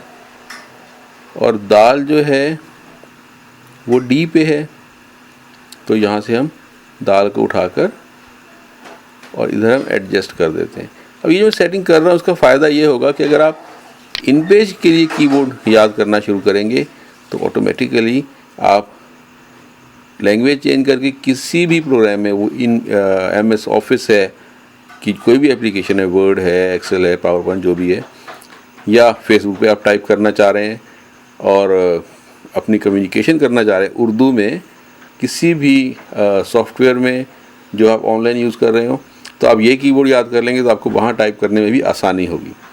ठीक है, तो जस्ट आप लैंग्वेज चेंज करें विंडोज़ में और किसी भी उसके प्रोग्राम में उर्दू को इस्तेमाल कर सकते हैं बड़ी आसानी के साथ। ठीक है, तो मैं अभी आपको इसमें बहुत ज़्यादा टाइम लग जाएगा, तो मैं आपको ये कीबोर्ड के इमेजेस इसी वीडियो में शेयर करता हूँ, जिनको देख करके आपने स्क्रीनशॉट लेके सेव कर लीजिएगा अपने पास। कंप्यूटर बैठ के भी इस्तेमाल कर सकते हैं, लेकिन बेहतर यही है पहले वाला तरीका कि आप कोई रफ़ कीबोर्ड लेकर उस पर आप टाइपिंग सीखिए, क्योंकि जब नया यूज़र होता है वो टाइप करने में लैपटॉप पे काम करेगा तो लैपटॉप और कीबोर्ड का बेड़ा गर्क हो जाएगा। ठीक है, क्योंकि वो जो कीज़ के ऊपर वज़न देना है, जो ज़ोर देना है, वो शायद वो शुरू में कंट्रोल ना कर सके। और दूसरा कीबोर्ड भी अगर होगा जो डेस्कटॉप कंप्यूटर के साथ होते हैं या टावर वाले कंप्यूटर के साथ होते हैं कीबोर्ड, तो उन कंप्यूटर्स में भी जो कीबोर्ड है वो नए यूज़र अगर इस्तेमाल करेगा और प्रैक्टिस करेगा, 1 घंटा इस्तेमाल करेगा पूरा कीबोर्ड, तो फिर बस उसका अल्लाह ही हाफिज़ है। तो इसलिए बेहतर ये है कि अगर कोई रफ़ कीबोर्ड है तो वो आप यूज़ कर लीजिए, चाहे कंप्यूटर है या नहीं है। ठीक, क्योंकि गलतियाँ तो करनी ही करनी है स्टार्ट में ना, तो आप उसको देखकर साइड पे एक कागज़ रख कर जिस पर के लिखा हुआ हो जो कुछ आप टाइप करना चाहते हैं, तो उसको देख देख कर आप टाइप करेंगे, सबसे बेहतरीन प्रैक्टिस है। टाइपिंग ट्यूटर भी इस्तेमाल करेंगे तो आपको टाइप करने के लिए स्क्रीन की तरफ देखना पड़ेगा, जबकि आम हालात में अगर आप टाइप कर रहे होते हैं तो आप वहाँ देख रहे होते हैं जहाँ आपकी डॉक्यूमेंट पड़ी होती है, फिजिकली जो डॉक्यूमेंट उसको देख के आप टाइप कर रहे होते हैं, जबकि स्क्रीन की तरफ देख कर टाइप करने से आपकी वो स्पीड नहीं बन सकती। ठीक है, तो हम मुख्तलिफ़ कीबोर्ड को व्यू करते हैं और अपने आप से मशवरा करते हैं कि हमें कौन सा कीबोर्ड चूज़ करना चाहिए अगर हमने पहले से कोई कीबोर्ड नहीं सीखा हुआ। ठीक है, तो आगे चलते हैं जी। बहुत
अस्सलाम वालेकुम।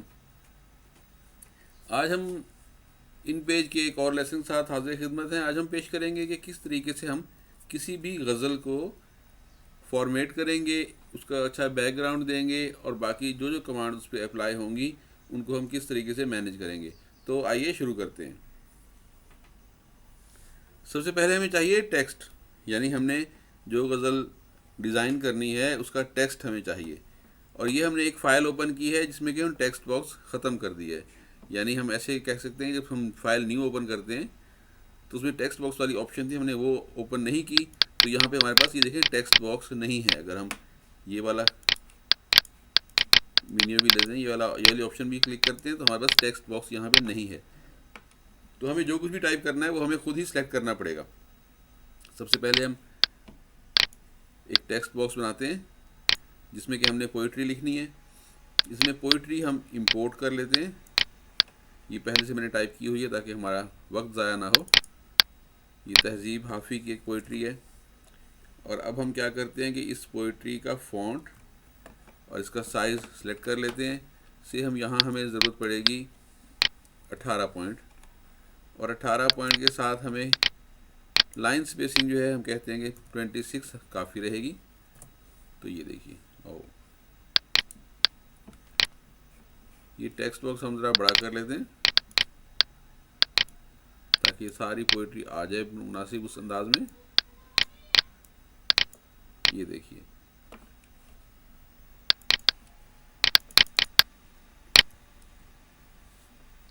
अब ये इस साइज़ में 18 पॉइंट में ये लाइनें तो आ गई, लेकिन ये बराबर नहीं है। देखिए, तो हमें क्या करना, हमने क्या सीखा था पहले, इसको हमें फोर्स जस्टिफाई करना होगा। उसका दो तरीके हैं, एक तो ये आइकन है इसका, यहाँ पे हम क्लिक कर सकते हैं। दूसरा ये कि हम शिफ्ट कंट्रोल और एफ, ये शॉर्टकट है फोर्स जस्टिफाई की। ये देखिए, ठीक है, आल्ट कंट्रोल एफ के ज़रिए हमने इसको जस्टिफाई किया। अब हमें इस पे बैकग्राउंड भी लगाना है, तो बैकग्राउंड के लिए हम क्या करते हैं, हम पहले यहाँ पे एक टेक्स्ट बॉक्स बना लेते हैं, पिक्चर बॉक्स एक बना लेते हैं। ये देखिए,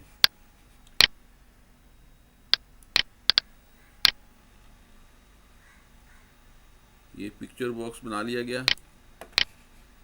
अब क्योंकि पिक्चर बॉक्स बना है बाद में, तो टेक्स्ट इसके नीचे कहीं छुप गया। उसके लिए हमें क्या करना होगा कि एडिट में जाकर और इसको हमें सेंड टू बैक करना होगा। देखिए, ये बैक पे गया, तो जैसे ही बैक पे गया वैसे ही वो टेक्स्ट हमारा जो है ऊपर नज़र आना शुरू हो गया। अब इसके अंदर हमें बैकग्राउंड के लिए कोई इमेज लगाना है, तो हमने इमेज सेलेक्ट किया पहले से, तो इमेज हमने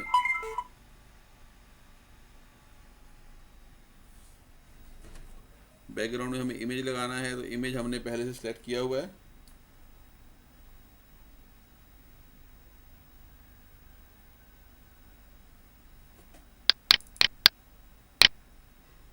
ये देखिए, ये इमेज आ गया।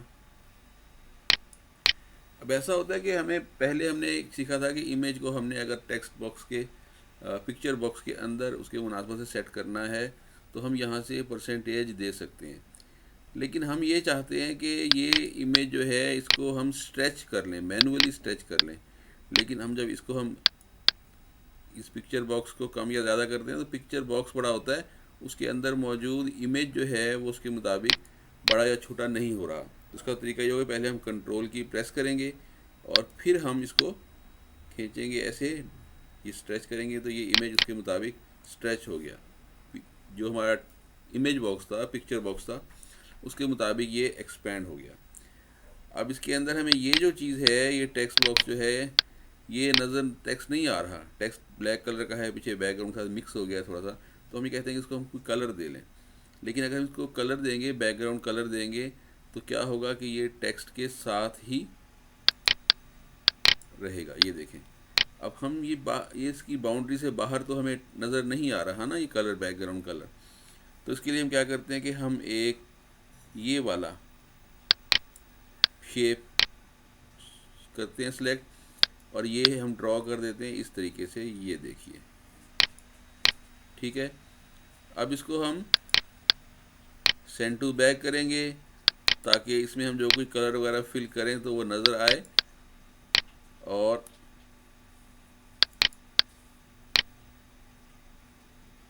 देखिए, हमने कलर तो दिया, वो सिलेक्टेड भी है, लेकिन नज़र नहीं आ रहा है। उसकी वजह यह है कि ये जो हमने इमेज लगाया था ये दरमियान में आ गया। सेंड टू बैक किया तो वो इसके भी बैक पर चला गया। अब हमें उसको ऊपर लाने के लिए इसे सेंड टू बैक करना पड़ेगा इस तरीके से। ये देखिए, और इसका हम कलर जो है वाइट किया था, हम इसको दोबारा से नन कर देते हैं। इसका कलर नन हो गया, तो ये टेक्स्ट हमें नज़र आ रहा है सामने। अब इस टेक्स्ट को खूबसूरत करने के लिए हम दोबारा से इसका कलर रेड कर सकते हैं, क्योंकि येलो के ऊपर रेड कलर बड़ा नुमाया नज़र आता है। और इसके साथ साथ इसकी जो ये आउटलाइन है, ये भी हमें ब्लैक कलर की नज़र आ रही है, तो हम इसको भी ख़त्म कर देते हैं यहाँ से जाकर, और इसको हम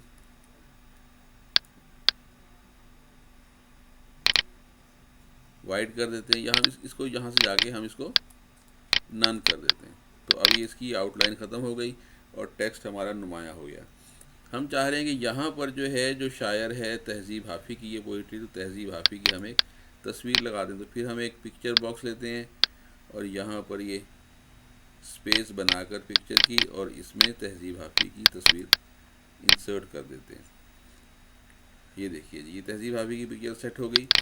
और अब चूँकि हमने राइट क्लिक से जूम इन किया हुआ था सेट, तो वो आ गया। और अब हमने पेज को मूव करना है, तो कंट्रोल द प्रेस करके और राइट क्लिक के ज़रिए अगर हम इसको राइट क्लिक के साथ ड्रैग करेंगे तो हम पेज को अपनी मर्ज़ी के मुताबिक मूव कर सकते हैं। और हमने कंट्रोल अब छोड़ दिया है बटन कंट्रोल का, तो अब इसके अंदर जो तस्वीर मौजूद है हम इसको एडजस्ट कर सकते हैं जितनी हमें चाहिए, जितनी क्रॉप करना चाहते हैं उसके मुताबिक एडजस्ट करके। और ये पिक्चर बॉक्स जो है इसको हम यहाँ से छोटा कर देते हैं, इसके साइज़ के मुताबिक इसको एडजस्ट कर लेते हैं। ये देखें जी, ठीक है। अब इस पिक्चर के साथ साथ हमें जो है इस पिक्चर की कैप्शन में शायर का नाम लिखना है, तो दोबारा हम इसको फिर वही टेक्स्ट बॉक्स लेते हैं और इसके यहाँ कैप्शन की जगह पर इसमें शायर का नाम लिख देते हैं।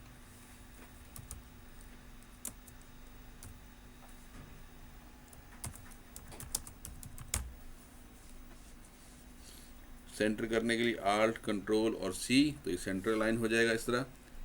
और इसको भी अगर हम रेड कलर ही दे दें क्योंकि पीछे येलो कलर का बैकग्राउंड आ रहा है, तो हम इसको यहाँ से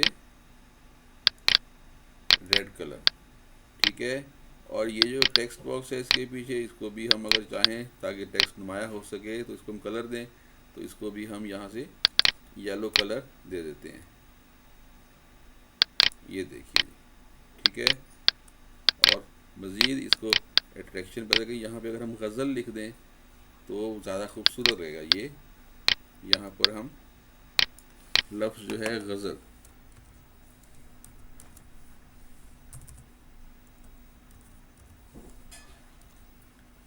और इसका फ़ॉन्ट हम दीवानी फ़ॉन्ट कर देते हैं, ये ठीक है। और उसका फ़ॉन्ट का साइज़ बड़ा कर देते हैं, से 48-60 कर देते हैं क्योंकि ये हमें अलग से ही नज़र आनी चाहिए। फिर कंट्रोल और राइट क्लिक के साथ ड्रैग करके इसको स्पेस सही करते हैं, अपने सामने लेकर आते हैं। और यहाँ पर आकर इसके अंदर जो गज़ल लिखा हुआ है हमने, इसको हम इस टेक्स्ट बॉक्स के सेंटर में कर देते हैं यहाँ से, या आल्ट कंट्रोल सी से भी हो जाएगा ये। और इसको भी कलर हम इसका भी रेड कर देते हैं। अब ये क्लिक टूल बार पे क्लिक ना हो सका और बाहर हुआ तो वो गायब हो गया अपने आप ही।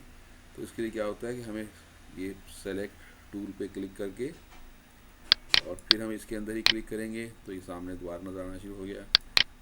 ये टेक्स्ट बॉक्स, इसको हम कलर देना चाह रहे थे या मूव करना चाह रहे थे, इसके अंदर जो टेक्स्ट है उसका कलर चेंज करना चाह रहे थे, तो अब टेक्स्ट को सिलेक्ट करेंगे और यहाँ से ब्लैक की जगह पर रेड कर देंगे। ये देखिए, अब हम चाहते हैं कि इसको, ये जो हमने ब्लैक की जगह पे रेड किया है, थोड़ा सा हम इसको शेडो दे दें। शेडो, अब यहाँ पे ऑटोमेटिक तो कुछ भी नहीं है ना, ये इन पेज है, ये कोई डिज़ाइनिंग का सॉफ्टवेयर नहीं है, तो हम उसमें डिज़ाइनिंग करके थोड़ा सा इसकी अफादियत बढ़ा रहे हैं, इसके अंदर ही अपना एक मसला हल कर रहे हैं, मकसद कर रहे हैं कि हम डिज़ाइनिंग भी कर सकें। तो हम क्या करते हैं, इसको शेडो देने के लिए हम इसको डुप्लीकेट कर लेते हैं। डुप्लीकेट कैसे, इसको पहले कॉपी कर लेते हैं, ठीक है। ये सिलेक्ट करेंगे और फिर यहाँ से इसको कॉपी कर लेंगे और दोबारा से इसको हम पेस्ट करेंगे। तो जब पेस्ट करेंगे तो ये देखिए ये आ रहा है माउस का, हम कहाँ प्लेस करना चाहते हैं इसी का इमेज हम कहाँ पर प्लेस करना चाहते हैं। तो अगर हमने सेम इसी जगह पर प्लेस करना है तो हम जस्ट एंटर प्रेस करेंगे तो ये अपने आप उसी जगह पर आ जाएगा। अब ये दो हैं लफ्ज़ यहाँ पे, ये गज़ल जो है एक के ऊपर दूसरा लगा हुआ है। अब इसको शेडो देना चाह रहे हैं, थोड़ा सा इसको मूव करेंगे। मूव करने के लिए अगर हम एरो की यूज़ करें तो ये देखें, ये एरो की से मूवमेंट हो रही है। हमने देखा था, पहले सीखा था कि हम एरो की से स्टेपिंग कैसे चेंज कर सकते हैं, कितने फासले पर। ये हमारा जो कर्सर है, एरो की से अगर हम मूव करते हैं तो कितनी दूर जाकर असरअंदाज हो। तो यहाँ हमने दिया था 0.03 और कंट्रोल के साथ 0.5। तो हम इसको अगर कम ज़्यादा करना है, यहाँ पे 0.01 कर देते हैं, ठीक है। और कंट्रोल के साथ हम कहते हैं कि यहाँ पे 0.1 हो जाए, ये देखिए, ठीक। तो अब अगर हम इसको मूव करते हैं बगैर कंट्रोल के तो ये देखिए, ये बहुत माइनर सा मूव हुआ, यानी 0.01। और अगर हम कंट्रोल प्रेस करके ये एरो की इस्तेमाल करते हैं तो ये देखिए, ठीक। तो हम बगैर कंट्रोल प्रेस किए 0.01 की मूवमेंट के साथ थोड़ा सा इसको ऐसे चेंज करते हैं और फिर हम इसके अंदर जो टेक्स्ट मौजूद है उसको भी कलर हम दे देते हैं ग्रे, ताकि वो शेडो का इफेक्ट ज़रा नज़र सा आए। ये ग्रे, ठीक है। तो अब देखिए जी, अब वो जो रेड कलर है वो चला गया है नीचे, और ये इसको हम ऊपर ले आते हैं दोबारा और एडिट से जाके और ब्रिंग टू फ्रंट कर लेते हैं इसको ऐसे। तो ये हो गया जी हमारी सेटिंग एक गज़ल की। देखिए ये सारा हमने इन पेज में सेट किया है। अभी हमें लग रहा है कि थोड़ा सा ये जो बैकग्राउंड है ये इस टेक्स्ट बॉक्स से बाहर होना चाहिए, तो फिर कंट्रोल प्रेस करके, पहले कंट्रोल की प्रेस करेंगे और फिर माउस के साथ इसको थोड़ा सा ड्रैग करेंगे। ये जो पिक्चर बॉक्स है तो ये उसके अंदर मौजूद इमेज के साथ ही मूव हो जाएगा। ये देखिए जी, और ऊपर से भी ऐसे ही हम कंट्रोल प्रेस करके और इसके साइज़ चेंज करेंगे तो इसके साइज़ के साथ ही नीचे इमेज का साइज़ भी चेंज हो जाएगा। ये देखिए, ठीक है। ये हमारा टेक्स्ट जो पोइट्री थी तहज़ीब हाफ़ी की, उसको हमने एडजस्ट कर लिया है और अब ये खूबसूरत प्रेजेंटेशन बन गई है इसी गज़ल की। तो हमने कौन कौन सी कमांड इस्तेमाल की है आप सब ने देखा कि हमने इमेज भी इस्तेमाल किया है, हमने टेक्स्ट को जस्टिफाई भी किया है, फुल जस्टिफाई भी किया है, और फिर हमने ब्रिंग टू फ्रंट और bring to send to back की ऑप्शन इस्तेमाल की है एडिट में जाकर, और ये हमने पूरी एक अच्छी प्रेजेंटेशन बना ली है। आज के लिए इतना ही, बहुत शुक्रिया। यंग सिटीजन जैसे कहा जाता है ना कि जमहूरियत बेहतर कैसे हो सकती है, तो उसका वाहिद तरीका यह है कि दोबारा जमहूरियत की जाए, दोबारा जमहूरियत। लेकिन हम तो टाइप करने की स्पीड की बात कर रहे थे, तो टाइप करने की स्पीड हम कैसे बेहतर कर सकते हैं? इसका एक ही तरीका है कि टाइप किया जाए, ज़्यादा किया जाए और ज़्यादा टाइप किया जाए, और उस टाइप करने के दरमियान में कोई वक्फा ना आए। यानी मुसलसल टाइप करने के लिए आपको चाहिए कि आप अपना हाथ कीबोर्ड से ना हटाएं या कम अज़ कम हटाएं, ठीक है। और दूसरी बात ये कि उसके अंदर जो फॉर्मेटिंग है, हेडिंग्स और उसकी साइज़ बड़ा छोटा, फॉन्ट चेंज करना, ये सब कुछ आपके लिए रुकावट का बायस ना बने। तो इसके लिए हम क्या करते हैं, इसके लिए हम स्टाइल्स बनाते हैं। वो स्टाइल्स हम किस तरह से बनाते हैं आज हम उस पर बात करेंगे। और दूसरा ये कि हम किस तरीके से अपनी एक डॉक्यूमेंट को फॉर्मेट कर सकते हैं, और उस फॉर्मेट करने के लिए हम किस किस तरीके से उसको मुझसे कम हमें कीबोर्ड से हाथ हिलाना पड़े, माउस इस्तेमाल करना पड़े, फॉन्ट चेंज करना पड़े, फॉन्ट का साइज चेंज करना पड़े, कलर चेंज करना पड़े, उस शेर की हमें तरकीब से बनाना है, तो हम सब कुछ ऑटोमेट कर दें एकदम। तो उसके लिए आज हम देखते हैं। एक बार ये डॉक्यूमेंट है, मैंने आज इस लेक्चर के लिए ख़ास तौर पर कुछ कंपोज शुदा मैटर इकट्ठा किया कि हम जो है टाइप ना करना पड़े, हमें सब सीखना हो कि हमें कौन सी कमांड हमने किस तरीके से इस्तेमाल करनी है। तो ये देखिए, ये जो है इसको हम चाहते हैं कि हेडिंग बनाए, यानी सबसे पहली जो लाइन होती है उसे हेडिंग कहा जाता है, और वो हेडिंग का हमने यहाँ पे साइज़ देना, तो पहले सेलेक्ट किया, सेलेक्ट करके और यहाँ हमने साइज़ दे दिया से हम कहते हैं कि ये 36 पॉइंट में हो, 36 पॉइंट में हो, और इसका फॉन्ट जो है वो होना चाहिए मिसाल के तौर पे अकरम। दुनिया में कामयाब इंसान कौन होता है, अब ये हेडिंग होगी और इस हेडिंग का साइज़ हो गया 36 और फॉन्ट का नाम हो गया अकरम।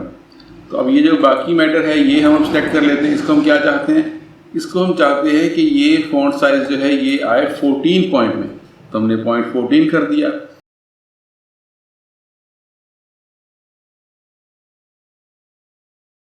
और हम चाहते हैं कि जो पहली लाइन है वो आधा इंच बाद से शुरू हो, तो हमने क्या किया कि हम यहाँ पर आए और हमने पहली लाइन के लिए 0.5 इंडेंट दे दिया, ये 0.5। ये देखिए अब ये लाइन आधा इंच बाद से शुरू हो रही है, और यहाँ पे क्लिक करके इसको ख़त्म किया सिलेक्शन को हमने।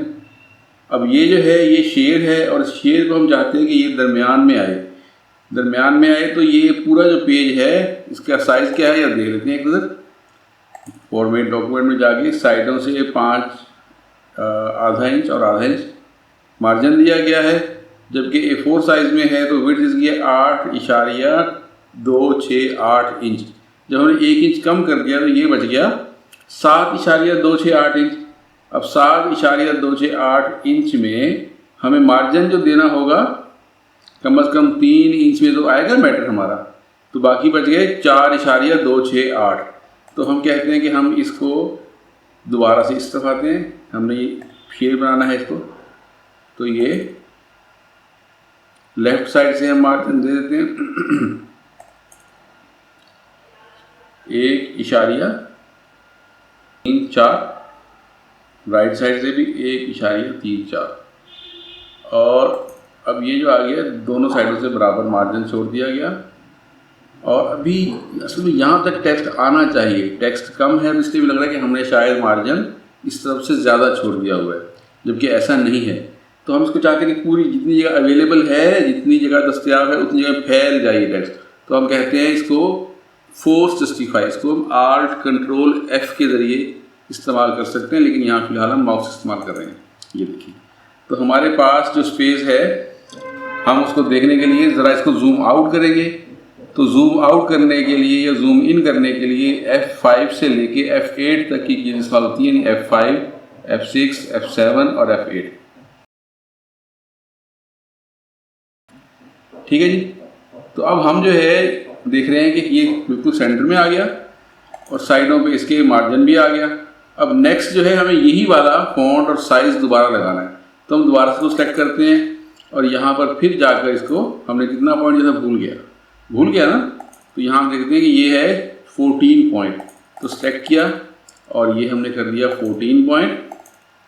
ये देखिए, अब पहली जो लाइन है इसको हमने ½ इंच आगे करना है, तो फिर हम यहाँ पर जाएंगे और फिर हम इधर से 0.5 देकर और ये सेटिंग होगी, देखें ठीक है। और फिर इस पर क्लिक करके वापस आ गए। अब ये है एक और रिमार्क है, तो इसको हम चाहते हैं कि ये भी थोड़ा सा डिफरेंट फॉन्ट में हो ताकि नज़र आए इस डॉक्यूमेंट में ये अलग चीज़ है। अब यहाँ हम इसको कर देते हैं से बॉम्बे ब्लैक, एक फॉन्ट है इसमें बॉम्बे ब्लैक, इसमें कर देते हैं। ठीक है। अब इसके बाद ये लाइन आ गई। अब ये सवाल और जवाब है, हम चाहते हैं कि सवाल के बाद हम इसको आगे रखें और जवाब के नीचे ऐसे इंडेंट चलता रहे, इससे आगे लाइन ना आए। तो यहाँ पर हम सवाल के कोलन और फिर टैब देना चाहते हैं और फिर जवाब के बाद भी इसी तरीके से हम ऐसे करना चाहते हैं। तो इसके लिए हम क्या करेंगे, इसके लिए फिर हम इधर से ये जो फॉर्मेट है इसमें जाएंगे, इसकी पे क्लिक करेंगे तो ये पैराग्राफ फॉर्मेट में आ जाएगा। अब यहाँ से हम चाह क्या रहे हैं कि हमारी ये लाइन यहाँ तक रहे, तो पहली लाइन इस मेन इसके मार्जिन से पीछे रहे, तो हम यहाँ कर देते हैं -0.5। ठीक है, -0.5 और बाकी जो लाइन है वो यहाँ पर रहे। हम इसको -0.5 के बजाय -1 कर देते हैं, वाज़ेह नज़र आए, और बाकी की जो लाइंस हैं उसको 1 कर देते हैं। ये देखिए ऐसे। ठीक है जी। अब ये तो हो गया, लेकिन ये तो दूसरी लाइन तक जा ही नहीं रहा ना, एक ही लाइन हमें मालूम ही नहीं होगा हमने क्या किया है, उसका असर कैसे होगा। अब यहाँ पर हम दोबारा उसी कमांड को अप्लाई करते हैं, यानी -0.5 -1 और बाकी जो पैराग्राफ की लाइंस हैं वो 1 इंच से शुरू। ये देखें, अब ये हमने कर दिया यहाँ, लेकिन हमारा जो टैब है वो क्योंकि आधा इंच पे सेट है, यहाँ पे लिखा हुआ है ½ इंच, तो हमें इसको 1 इंच करना होगा। तो इसको भी हम 1 इंच कर देते हैं ताकि हमारा एक टैब जो है 1 इंच पे जाके बाकी टेक्स्ट को अलाइन करे। ठीक है जी। अब ये जो है ये 1 इंच हो गया और यहाँ पर भी इसको हम टैब सेटिंग को 1 इंच कर देते हैं। ये देखिए, अब इसको हमें इतना सारा करना है, हमें टाइप जो करना पड़े, हम यहाँ आएंगे तो हमें अलग से फ़ॉन्ट साइज़ सेट करना पड़ेगा, फ़ॉन्ट का स्टाइल सेट करना पड़ेगा। फिर हम यहाँ आएंगे तो हमें पैराग्राफ सेटिंग अलग करनी पड़ेगी। फिर हम यहाँ आएंगे तो हमें लाइंस की सेटिंग अलग करनी पड़ेगी। फिर इसमें दोबारा यही वाली सेटिंग करनी पड़ेगी। और यहाँ अगर हम चाहते हैं कि एक और तरीके से हमारी हेडिंग हो तो और तरीके से हमें फ़ॉन्ट चेंज करना पड़ेगा। और मुमकिन यहाँ हम सेंटर करना चाहेंगे, सेंटर में रहे तो अच्छा होगा। ठीक है। फिर अब जो सवाल जवाब शुरू हो रहा है मुकालमा, तो इसको हम चाहते हैं कि इस तरीके से चले और आगे ऐसे चलता ही रहे, ठीक है। लेकिन कब तक? जब यहाँ पर आ गया तो यहाँ पर आकर हमें फिर दोबारा इसको सेंटर में करना है, तो फिर हमें कीबोर्ड से हट के माउस को मतलब होल्ड करना पड़ेगा और अपने स्पीड का हमारा तो हो गया ना बेड़ा गर्क। तो इसके लिए हम आसान तरीका क्या अपनाते हैं कि हम एक दफ़ा सोच लेते हैं कि हमें क्या क्या कमांड्स की ज़रूरत पड़ेगी, तो उसके मुताबिक स्टाइल्स हम सेट कर लेते हैं। मिसाल के तौर पे यहाँ पर हमें एक ये वाली सेटिंग, एक ये वाली सेटिंग 2, और ये पैराग्राफ सेटिंग 3, और ये शेयर की सेटिंग 4, और नॉर्मल पैराग्राफ की सेटिंग 5, और मेन हेडिंग 6। हमें 6 चीज़ों को सेट करना होगा। उसके लिए आसान तरीका क्या है कि हम यहाँ चले जाएं फॉर्मेट, और इसमें है स्टाइल्स, ठीक है जी, स्टाइल शीट, या कंट्रोल T से भी हम यहाँ पर जा सकते हैं। हम इस पर क्लिक करेंगे। नॉर्मल का मतलब ये है कि जो हमारी बुनियादी तौर पे बेसिक जिस फॉन्ट को सेलेक्ट करेगा, और बाकी जितने भी हम फॉन्ट सेलेक्ट करते जाएंगे वो जो हमारी सेटिंग हम नॉर्मल में देंगे, हम जो सेटिंग्स नॉर्मल में देंगे वो बाकी तमाम आने वाले फॉन्ट्स के लिए बाय डिफ़ॉल्ट एक्सेप्ट कर ली जाएंगी। तब वक्त है कि हम बाकी की सेटिंग्स खुद चेंज करें। जब तक हम किसी सेटिंग चेंज नहीं करेंगे तो उसको नॉर्मल में हम जो सेटिंग दे देंगे वो सबके लिए अप्लाई हो जाएगी। तो हम यहाँ पे करते हैं मॉडिफाई। नॉर्मल की कमांड जो है शॉर्टकट हम दे रहे हैं शिफ्ट कंट्रोल और N दे रहे हैं। यहाँ पे N टाइप कर दिया, कोई भी दे सकते हैं मर्जी से, अपनी कोई भी दे सकते हैं, ठीक है। और उसका नाम जो है वो नॉर्मल बाय डिफ़ॉल्ट आ ही रहा है। पैराग्राफ सेटिंग इसकी हम कर देते हैं जस्टिफाइड, यानी दोनों साइडों से बराबर हो, और जो लाइनें आखिरी लाइन होगी, आखिरी लाइन जहाँ तक टेक्स्ट हो वहाँ तक रहे, ठीक है। और पहली लाइन जो है ये नॉर्मल यहाँ कर रहे हैं हम, तो पहली लाइन जो है, पहली लाइन हम कह रहे हैं 0.5, ठीक है जी। नहीं, पहली लाइन नहीं, ये बिगिनिंग 0 से, और फर्स्ट लाइन जो है ये होगी 0.5 से, ठीक है। लाइन हाइट ऑटो है तो हम इसको ऑटो ही रहने देते हैं, वरना मर्जी के मुताबिक इसको हम चेंज कर सकते हैं, ठीक है जी। और बाकी ये चीज़ें जैसे आप करना चाहें वैसे हम सेटिंग इसकी कर सकते हैं। और ये हो गया हमारा पैराग्राफ के प्रेफरेंसेस हमने सेट कर दिए। तो ओके, अब कैरेक्टर यानी हम फॉन्ट वगैरह की सेटिंग कैसे करेंगे? हम चाहते हैं कि 14 पॉइंट में हो, या 14 लिख दिया हमने, ठीक है। और ये नस्तालीक में हो तो नस्तालीक में हो गया ये। और यहाँ पे हम चाहते हैं कि बोल्ड है, ज़रा प्रिंटिंग में वाज़ेह नज़र आए तो हम इसको बोल्ड कर देते हैं, वरना आमतौर पे नॉर्मल में प्रिंट होता है। और अगर हमने इसकी प्रिंटिंग करनी हो, ट्रेसिंग में प्रिंट करना, उल्टा प्रिंट हो और बोल्ड में हम टाइप करें, ठीक है जी। फॉन्ट कौन सा लेना है वो भी यहाँ पे हम सेटिंग कर सकते हैं। तो ये बहरहाल इतना काफ़ी है हमारे लिए, ठीक है जी।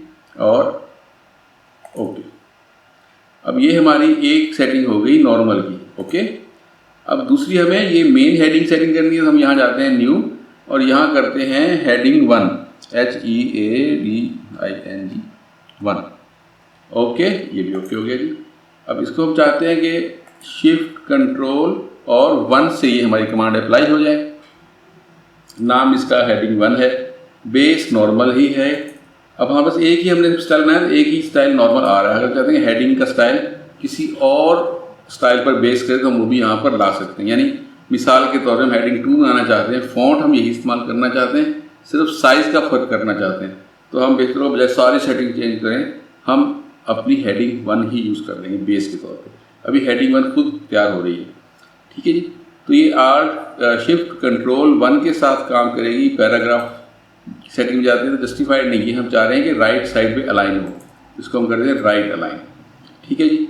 और शुरू में इसकी स्पेस नहीं आनी, फर्स्ट लाइन में स्पेस नहीं आनी, तो ये क्योंकि नॉर्मल में था 0.5, तो ये 0.5 अपने आप आ गया, इसको हम यहाँ ख़त्म करेंगे 0, ठीक है। और ये भी लाइन हाइट ऑटो रहेगी इसकी। ये हमने किया था 36, तो ये हम फॉन्ट करेक्टर में जाएंगे तो हम साइज का 36 कर देंगे, ठीक है। यहाँ तक के लिए ये क्लियर हो गया। और ओके, कैरेक्टर में गए हम, यहाँ से हमने जाके इसको कर दिया 36, और फॉन्ट का नाम क्या था? अकरम, तो ढूंढ लेते हैं अकरम साहब भी आ गए, और ये बोल्ड ही यहाँ रखा हुआ है, ठीक है। अब ये हो गया ओके, और ओके। अब ये हेडिंग 1 भी हमने डिफाइन कर दी। अब ये शेयर हमने लिखा था, इसकी हमने सेटिंग करनी है, और ये हम यहाँ पे कर देते हैं एक और, ये हम कर देते हैं SHER, शेयर के नाम से स्टाइल हम सेव कर देते हैं। ओके, और इसकी शॉर्टकट की कर देते हैं R शिफ्ट कंट्रोल और 2 कर देते हैं 2। ये हम जो मर्जी कर सकते हैं, हमारी अपनी मर्जी पर है, जो करेक्टर में सूट करे हम वो करेक्टर यहाँ पे दे सकते हैं। पैराग्राफ की सेटिंग तो ये है फोर्स जस्टिफाइड, याद है आपको, हमने सबसे एंड में जब स्पेस बच रही थी तो फोर्स जस्टिफाई करके, तो हमने फोर्स जस्टिफाई करके लाइंस दोनों को बराबर किया था, और शुरू से लेकर आखिर तक का जितना भी स्पेस था उसको ऑक्यूपाई किया था, यानी स्पेसिस शुरू में और एंड में ना आए, तो हम कर देते हैं फोर्स जस्टिफाई।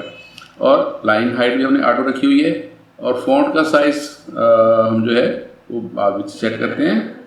ओके, और ये कैरेक्टर जो है, कैरेक्टर नस्तालीक ही रखा हुआ है हमने, और ये 14 है, हम इसको यहाँ पे 18 कर देते हैं, थोड़ा सा बाकी फॉन्ट से नुमाया हो।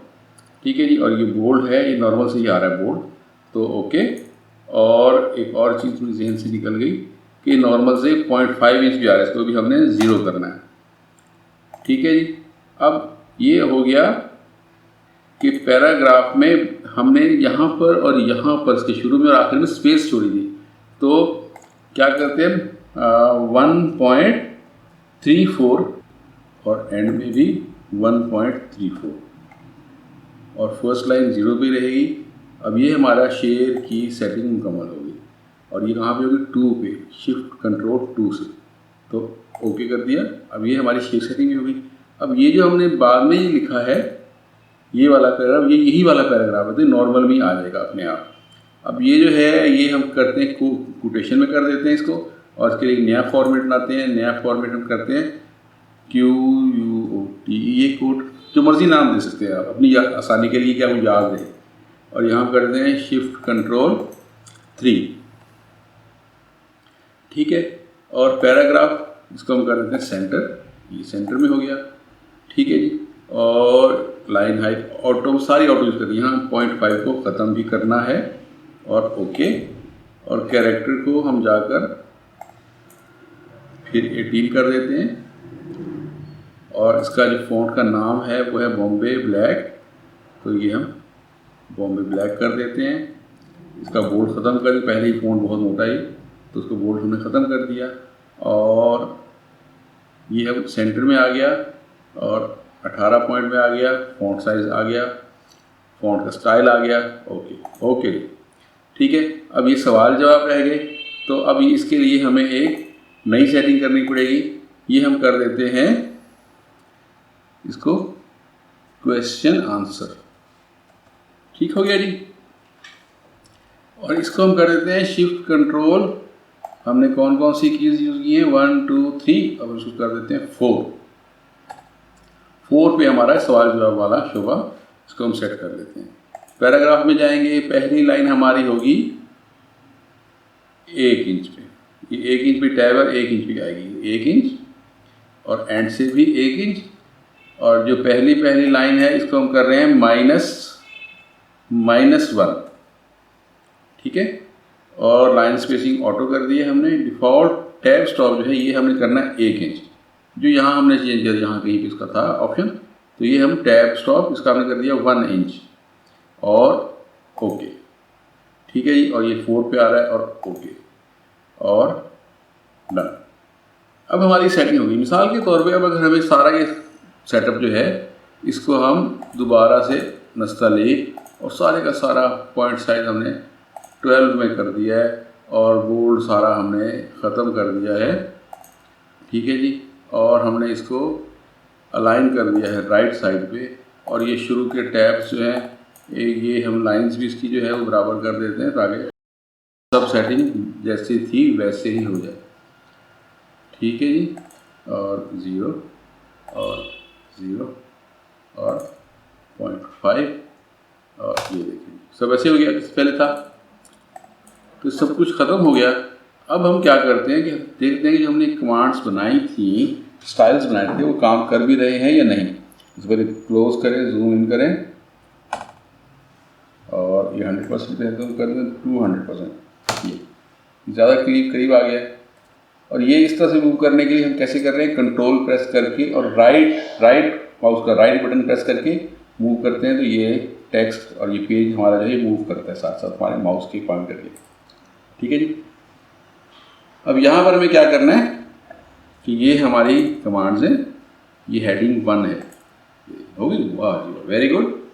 और ये है हमारा नॉर्मल, तो नॉर्मल तो आ ही रहा है, लेकिन हम यहाँ इसको ऐसे कर देते हैं, देखा ये 1/2 इंच का स्पेस आ गया। अब ये दोनों जो लाइंस हैं ये हैं किस चीज़ की, शेयर की, ये शेयर, ठीक है। और इसको हम अभी जस्टिफाई 465 नहीं हुआ तो इसको हम मैनुअली कर देते हैं, ठीक है। और ये जो है ये भी हमारा नॉर्मल सा आएगा, ये नॉर्मल साइज में, ये नॉर्मल आ गया, ठीक है। ये नॉर्मल करें और फिर इसको हम करते हैं शेयर में, तो ये ऐसे, क्या बात है, ठीक है जी। और अब ये आ गया जो हमने कोटेशन बीच में थी, उसके लिए हमने सेटिंग की थी कैसे, ये को ऐसे, ठीक है। और अब ये जो है ये सब कुछ, ये क्वेश्चन आंसर यहाँ पे हमने किया था इसको, ये क्वेश्चन आंसर, देखिए ज़बरदस्त हो गया ना। लेकिन ये आगे क्यों आ गया, ये सवाल और ये है, ये हमने असल में कुछ गलती कर दी हुई है कि क्वेश्चन आंसर में ऐसे क्यों आ रहा है। फिर दोबारा देते हैं फॉर्मेट और स्टाइल चेक कर लेते हैं, इंसान से गलती होती है।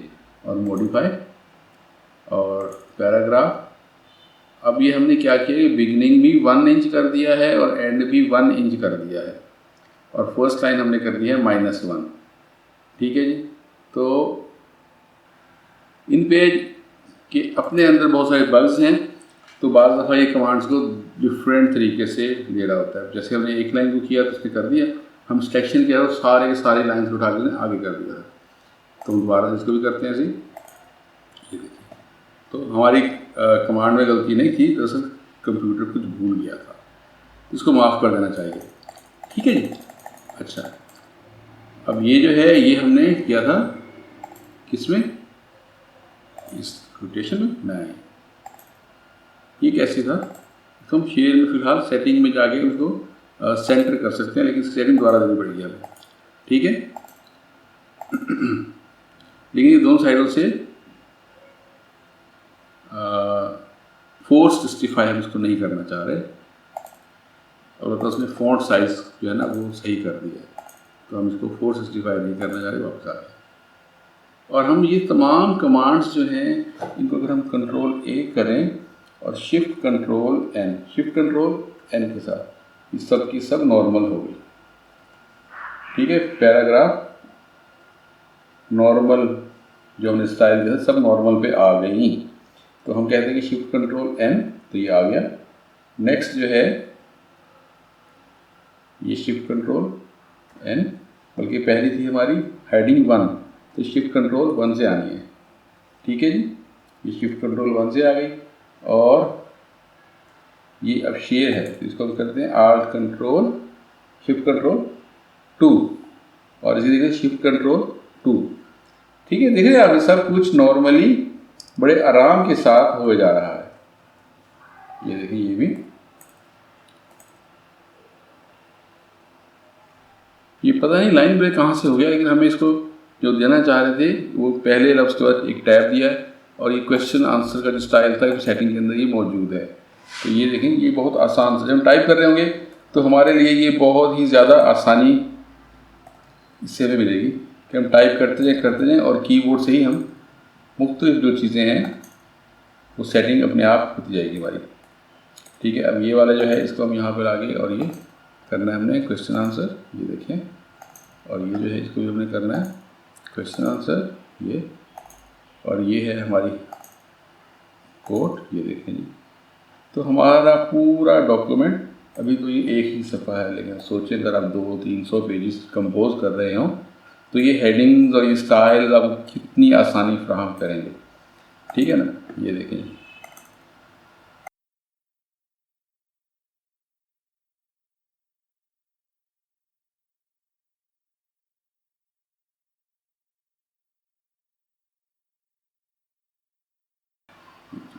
ठीक है जी। अब ये जो डॉक्यूमेंट हमने बना ली है ये हमें बहुत ही आसानी के साथ तैयार हो गई है।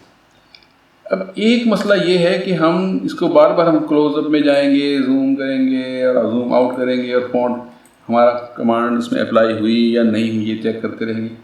तो इसके लिए भी बहुत ही आसान तरीका है, वो है इसका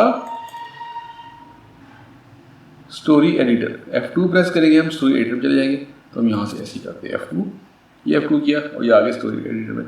स्टोरी एडिटर में ये खूबी होती है कि आप जो मर्जी यहाँ पे फॉन्ट साइज सेट कर सकते हैं और अपनी मर्जी के मुताबिक उस फॉन्ट साइज को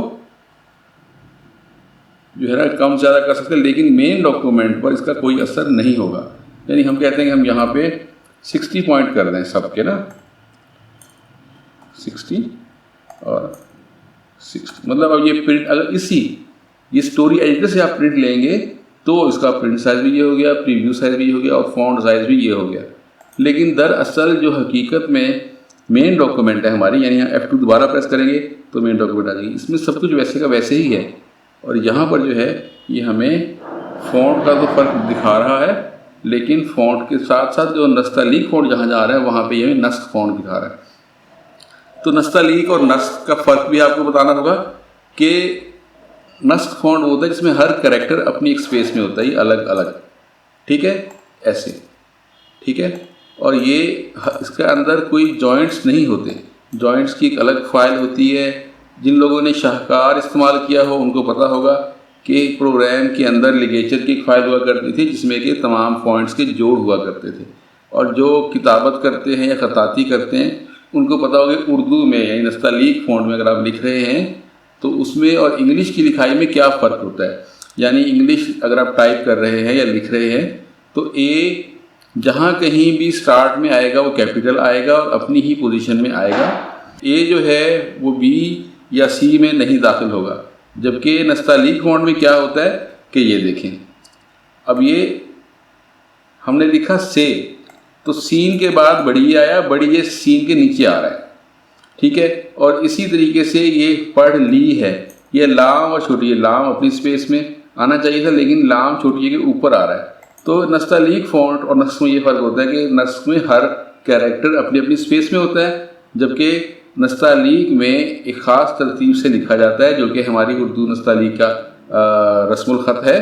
ये सब लिखाई उसके मुताबिक होती है, ठीक है। इसके बाद आपको जब हम स्टोरी एडिटर यूज़ कर लेते हैं तो हम सारी कुछ टाइप भी यहाँ पे करते हैं और शॉर्टकट्स के जरिए कमांड्स भी यहाँ पे देते हैं और इस तरीके से हम अपनी डॉक्यूमेंट मुकम्मल करते हैं। तो प्लीज़ यंग सिटीजन्स इस चैनल को लाइक करें, सब्सक्राइब करें, क्योंकि हम इसमें बहुत कुछ आपके फ़ायदे का देने वाले हैं। कंप्यूटर के हवाले से, मुख्तलिफ सॉफ्टवेयर के हवाले से हम वो चीज़ें बताने वाले हैं कि जो किसी और चैनल में, किसी और ट्यूटोरियल में शायद कोई इतनी तफसील से ना बताए। शुक्रिया।